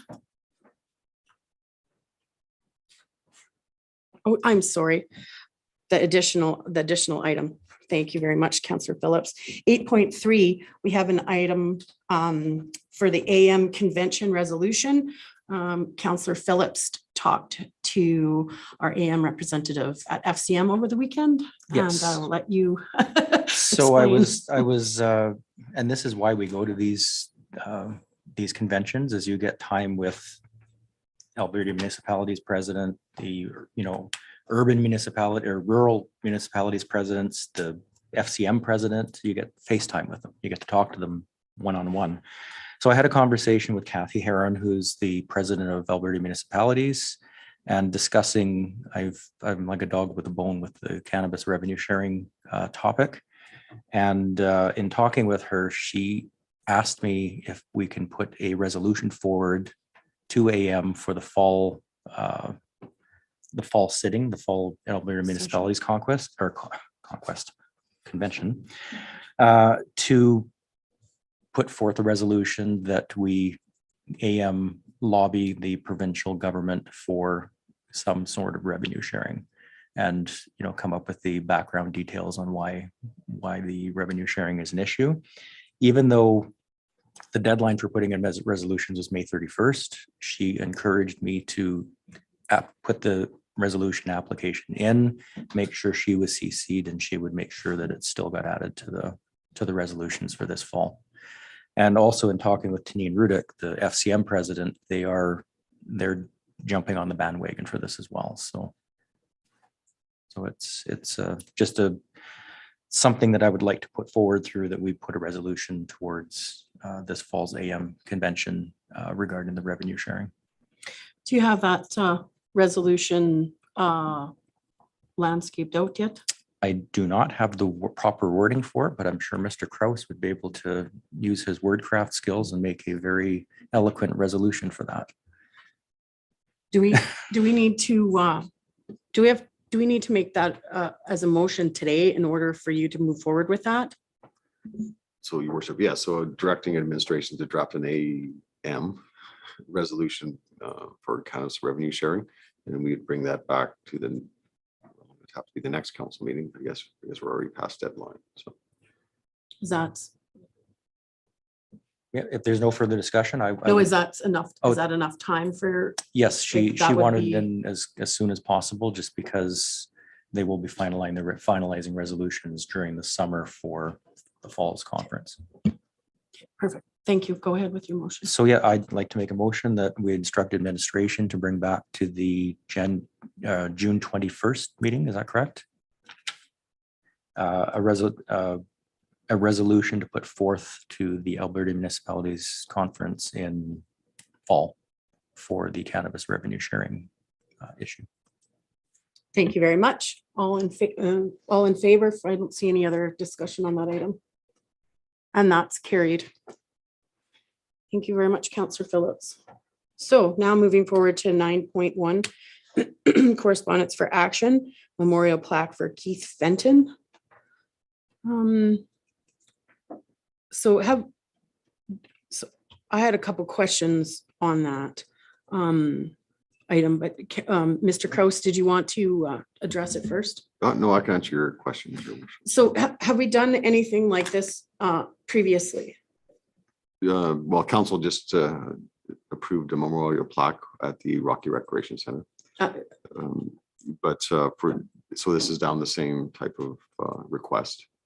Mr. Fenton's family has, been contacting me via email, and it's actually probably not clear in here what they're asking, but it's just a nameplate on seat 1 and 2 for their contribution and support of the North Saskatchewan River Park. And as the letter says, that he did donate $500 to go to the covered grandstands.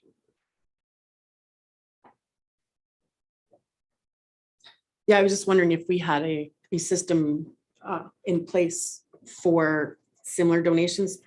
Like, it's a little bit different than the arena one that we addressed last month, because she worked there for so long, and I'm just, not that I don't want to put a plaque up, but just don't want to take away from perhaps somebody else who did something similar without, you know what I mean?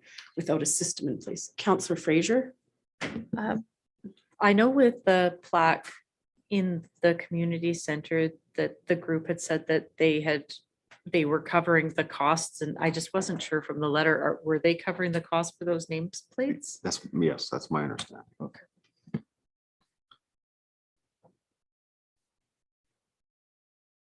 But Mary, you did mention process and policy, but we don't have a policy for memorial plaques like we have it for memorial trees or benches planting. But we do not have a policy for a plaque or memento in a facility. Right. So that is something council may wish us to draft for their consideration. Yeah, I'm just thinking that, you know, there's, what year did I say it was? It's the 48th annual Rocky Pro Rodeo. So I'm sure that there's a number of, you know, citizens in town and in the county that have contributed, and not that it would ever take away from this specific family, but I certainly would, you know, want to make sure we aren't displacing someone else, or we just maybe need, when you donate to the women's shelter, they have a system in place, right? And so I'm just curious if there's a system in place for something like this. And so it sounds like no.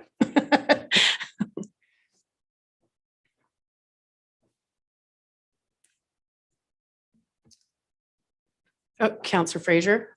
I guess then would we like to ask if they could bring back a draft policy, a draft memorial policy, or perhaps an amendment to our memorial tree policy that deals with plaques and memorials on other town property? Yeah, I'm just, you know, I'm just curious how we should proceed. Yeah. Would it be very costly to put up a policy to cover, you know, something like that? Your worship, that policy would be drafted by administration. So there's no additional cost. That's part of our normal duties. We probably wouldn't have that prepared until end of July. Just the way things are starting to pile up here, but yeah. Councillor Auld. It really didn't say in there either, but are they looking to have it done before the rodeo or just in general?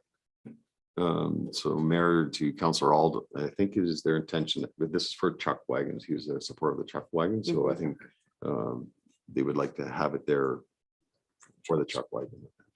Yeah. Councillor, just before, can I ask a question? When we did the trees, I thought some of them you actually had to donate money for like you bought the tree. Was that part of it?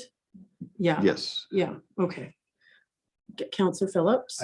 I agree with Councillor Fraser that we probably should incorporate this into our policies because it's something new, it's something different. We need to address it ongoing. However, that doesn't take away this request. We still need to address this request today.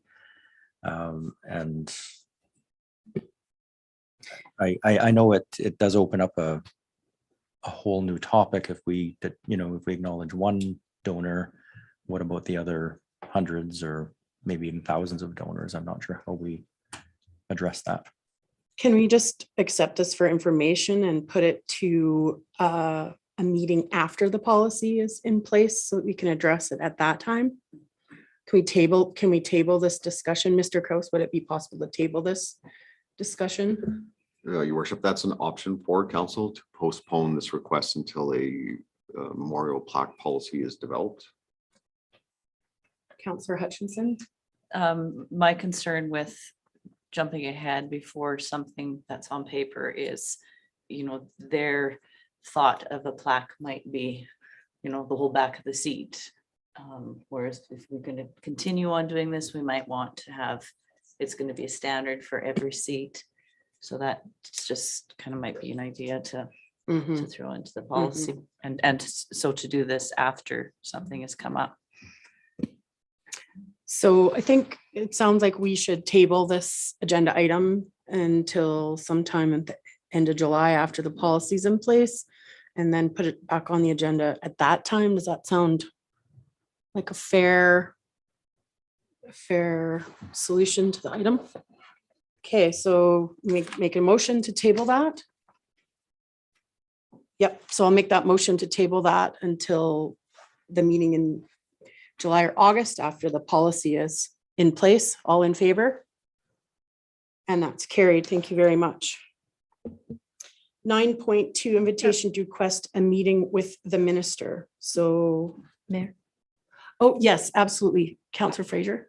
would you like me to make a motion to bring back a policy? Yes. All right. Yes, I would. Thank you. I will move to direct administration to bring back a policy for memorial plaques or an amendment to an existing memorial policy. Thank you very much. All in favor? And that's carried. I was gonna do it at the end. Good on you. Okay, so 9.2, invitation to request a meeting with the minister. So this is for AM in the fall. Yeah. And do we have things on our agenda for McIlver? So your worship, it's on council's agenda for council's discussion. I mean, there's nothing that administration is saying is, immediate. I mean, council is addressing the ministers, I believe next week on Highway 11. We're putting an AM resolution through on cannabis. So unless council, we don't have to respond to this today, but it's more for council's thought and discussion if there's anything specific to address with the Minister of Municipal Affairs. Okay, looking around the room, does anybody have anything, hot topic that we've not addressed so far with all our other meetings? Councillor Phillips? I don't have anything pressing, but I would like to not take away an opportunity, but maybe look at this again. I'm not sure what the deadline, July 8th. Maybe look at this again the first week of July's, whatever the first meeting in July. I'm not sure if that'll be before the 8th or not. The 5th, does that give enough time if we have to have a letter? No, we should do it the next meeting, right? The next meeting would be better Super. for administration, but we Okay. can make the 5th work if council. I just don't see any pressing matters right now, but that doesn't mean one may not emerge in short order. Okay, so we'll take Councillor Alt. I think we should go ahead and submit a request to have that meeting. There's always stuff that comes up and meet face to face with these guys. We can't dismiss the opportunity to get in front of them. We will come up with something to have a meeting with these guys. So on the request, it says policy issues, items relevant. And we'd have to list those. Yeah, Yes, the minister requires us to advise them of which topic we'll be discussing. so Councillor Alt, did you have something in particular that you wanted to bring up? It could be just a matter of reaffirming the Highway 11. It could be all kinds of, we haven't got results back from any of the other meetings we've actually had with policing. There's lots of items we could have on there. I think policing is huge. There's lots of items. So we would need one. Councillor Fraser, did you have something specific to the Minister of Municipal Affairs?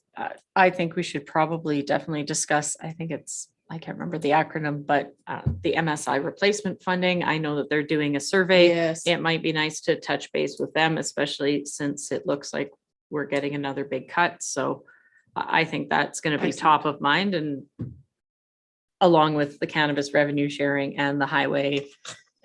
Yeah. There's lots, I think. So just they're asking specifically. So I think we could specifically ask for time for the MSI replacement and also add in there, because they haven't figured it out yet. We'd like to discuss how they're, the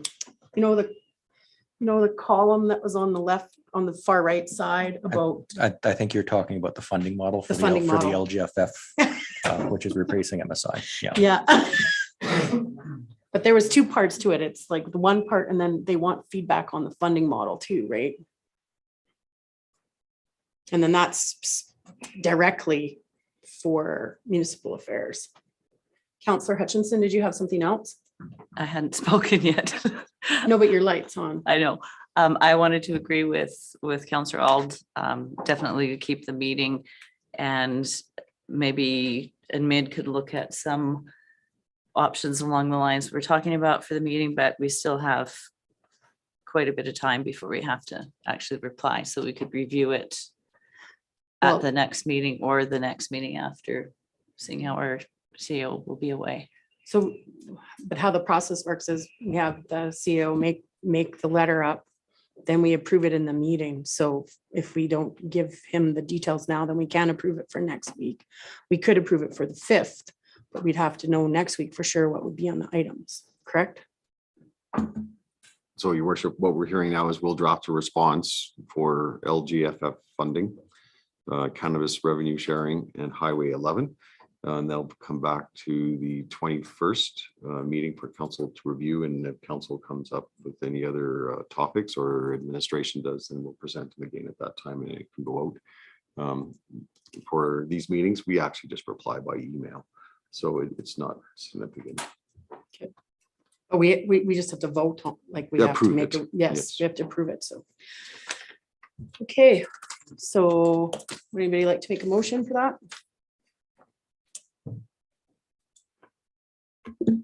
Counselor Alt, I'll make a motion that administration responds to municipal affairs and books a meeting with the said subjects. thank you very much. See no questions or I'll call that to a vote. All in favor? And that's carried. Thank you very much. So your worship, with that resolution, we are responding now then. This is not coming back to council. We're going to respond to municipal affairs with those 3 items. Just clarification. Am I correct, Ms. Breeze, with that? All right.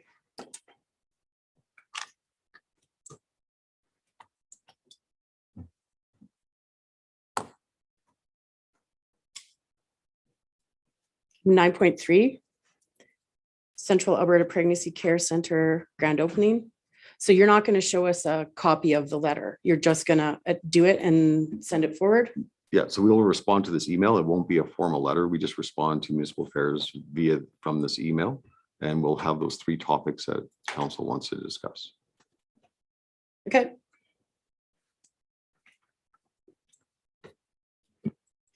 Central Alberta Pregnancy Care Center grand opening.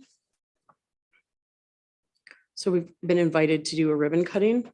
Unfortunately, on that day, Councillor Phillips and I are in Didsbury at the caucus meeting, mayoral caucus meeting, and we were unable to attend.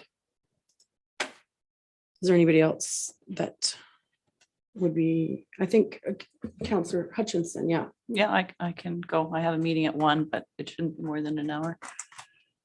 Does anybody else like to attend that? If I can. Yeah, perfect. June 27th.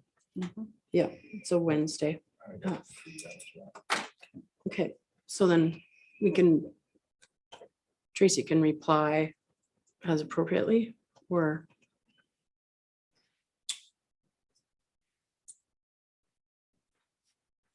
so we'll need a motion to say that Councillor Hutchinson will go in our stead. Is that correct?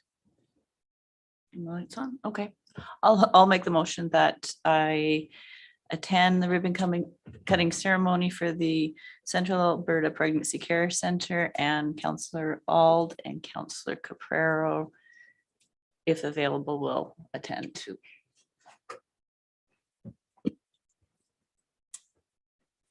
Okay, sounds great. I think we just need one person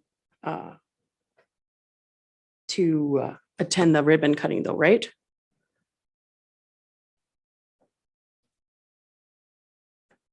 We don't need to pay for 3 people to go to the meeting, right? Or how does that work? Your worship, this is covered by honorarium. Ah, perfect. Awesome. All in favor of the motion on the table? And that's carried. Thank you very much.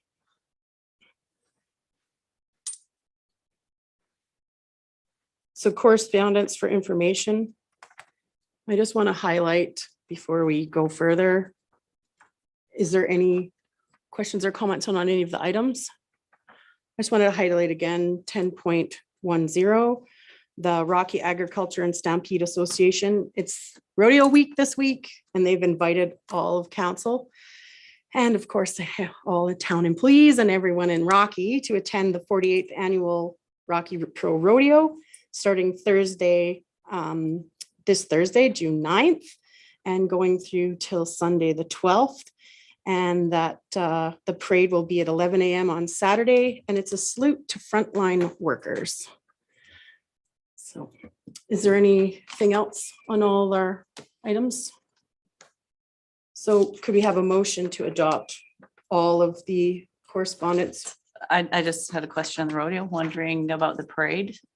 Are we in attendance? Has anything been decided on that or discussed? Yeah, so because I like to plan ahead, I've secured a 1931 Buick. What is my 1931 Buick convertible for myself, and Laura has received all our magnets. So that's how because I needed to know, I wanted to book something for sure. So the car has not been booked. If anybody on council wants to take that, and they have got magnetic plates and name tags for anybody else, is the information that I know about the parade this weekend. Yes. Just FYI, the pool staff from entry into the parade. Okay, wonderful. Councillor Phillips. Yes, just a point of order. I know we had talked about this a couple of weeks ago regarding parades. Might I suggest, prior to securing vehicles in the future, that it is maybe a council decision, especially for the Rocky Rodeo Parade, seeing as how that's a local parade, that we have that discussion for council as opposed to an individual council member. That's all. Yeah, absolutely. Just with everything coming up so fast. I mean, you can't decide today what you're doing on Friday. So did you want to have a discussion now? Because I can always change plans. But there was, we were at FCM all weekend out of town. And so Councillor Auld. Everything comes up fast, but we do have the town vehicle that is for that reason to be showcased in these parades and whatnot. So I 100% think that we should be making a council decision as far as spending money on magnets and decorating cars that aren't town vehicles for sure. So I would like to see that go through council decisions from now on. Yeah, no problem. So I didn't order the magnets. It's a general standard procedure. When I asked about if we had magnets, they usually do it in October upon election. And I was informed that due to COVID and no events, that it was just one of the things that never got done right away. And so they have arrived without any direction from myself. I just know that they're here. So Saturday parade. Does the rest of council want to drive in the car and book it, or how do you want to proceed? I think it would be a very good idea if more than just the mayor of Rocky was in the parade, as to whatever our schedules are. That's the individual councilors, whether they can or can't make it. But I think it's definitely a good idea to have as many of us there as possible.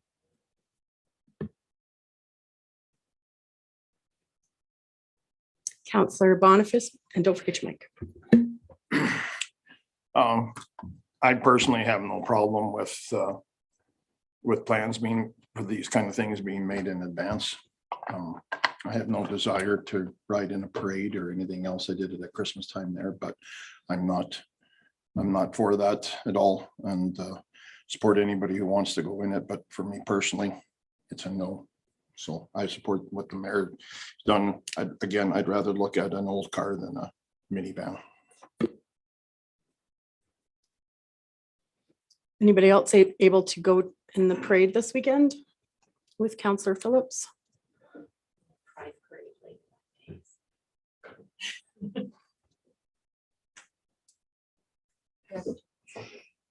Okay.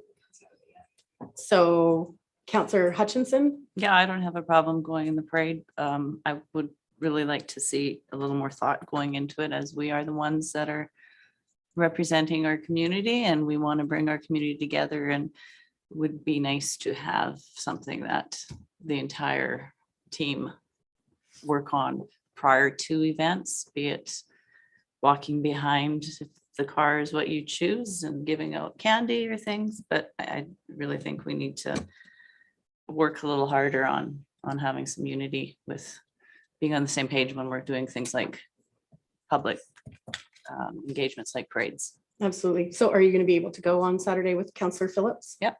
Perfect. So there'll be two of you. And so if I can leave it up to you to book the car, and Laura or someone at administration knows where the magnets are for that car during the parade if required, and we can move on. Is there any other items in 10 correspondence for information that we'd like to bring forward? Councillor All. I'll make the motion to accept 10.1 through 10.16 for information. Thank you very much. All in favor of the motion, and that's carried. So moving forward in the agenda, it's 11, Mayor's report, 11.1. Is there any questions on my report?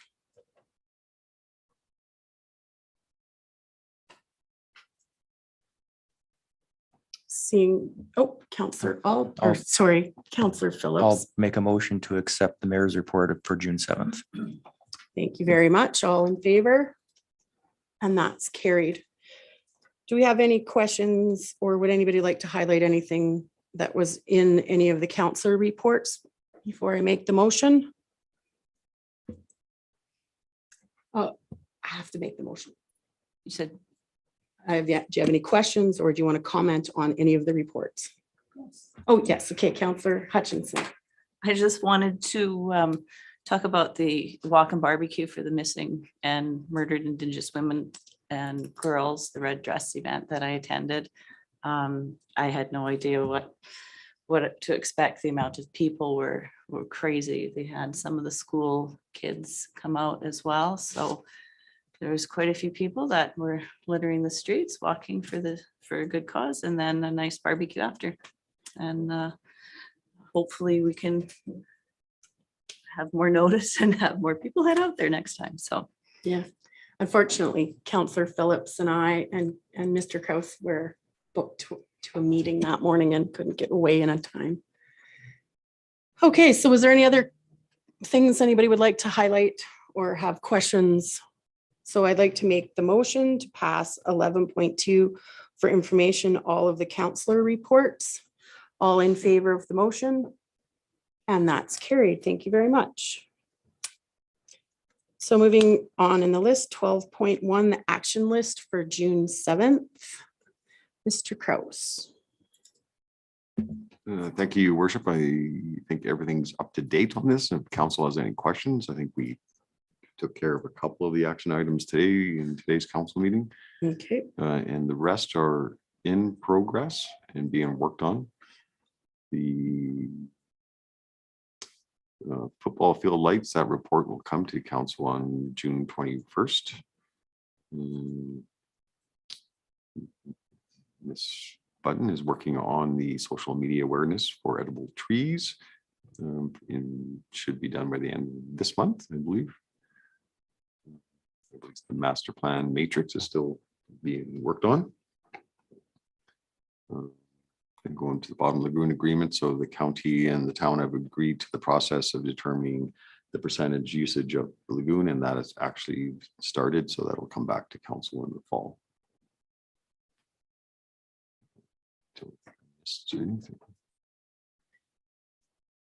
So I wanted to bring up something because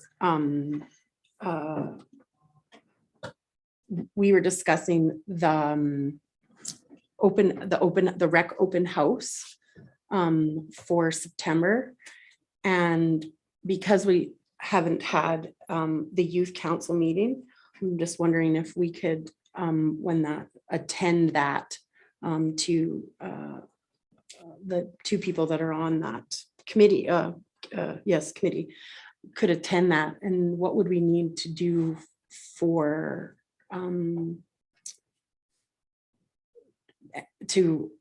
because I would like to see if we can get some more members on the youth committee. And we thought that would be a great time to do it. And I've been informed that the town already has a booth there. So how do we book that? So. So I believe, Mayor, you're talking about the Wellness Fair and Fall Registration Night. We don't have a date. It usually happens the first Thursday of September. Town Communications holds a booth there to recruit board members, budget engagement, or any other public engagement that happens to be happening in the fall of the year. It's varied over the past few years. So that's my input. And So are you asking, Mayor, for Well, you just- and councillors want to attend that booth as well? Yeah, I was just wondering if we could put some sort of an advertisement with that will be looking for members to join the youth council and start using that as a advertisement that day. Yeah, your worship, we can. And in the fall, we actually have to advertise for all of the members actually, because I think their term is up at the end of October. So it'd be like, I guess kickstarting the new youth council for the upcoming year. So there'll be quite a bit out there for that. Could it be possible to ask some of the youth that are already on council if they're available to also go that night and then they can answer questions on that? We can. Okay, that was my only, I'm not sure if that's an action item list or how that works. But I just wanted to make sure it went through you before anything else was determined. Does anybody else have any action list items? Nope, seeing none. We'll make a motion to accept the action item list for information. All in favor? And that's carried. Thank you very much. Do we have any administrative inquiries? Councillor Hutchinson. I don't know who would be directed to, but I have noticed the radio station is still using the old name for the recreation center. So that's, I did text the one day I'd heard it and nobody's replied. So that was just something was pointed out.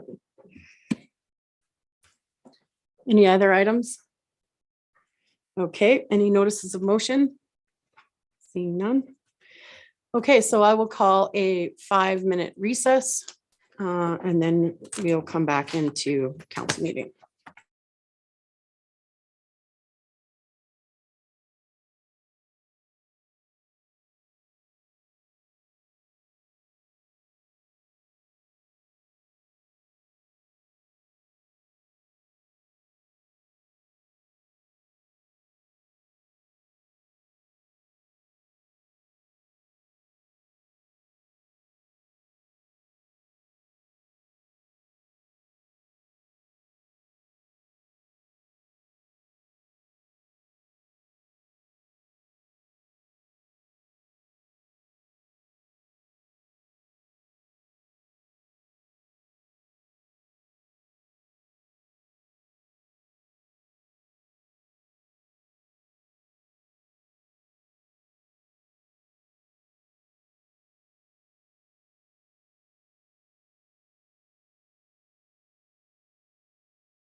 Okay, so we're back into regular session from the closed session at 3:55. And I'd like to adjourn the meeting because we have no other business. Meeting adjourned.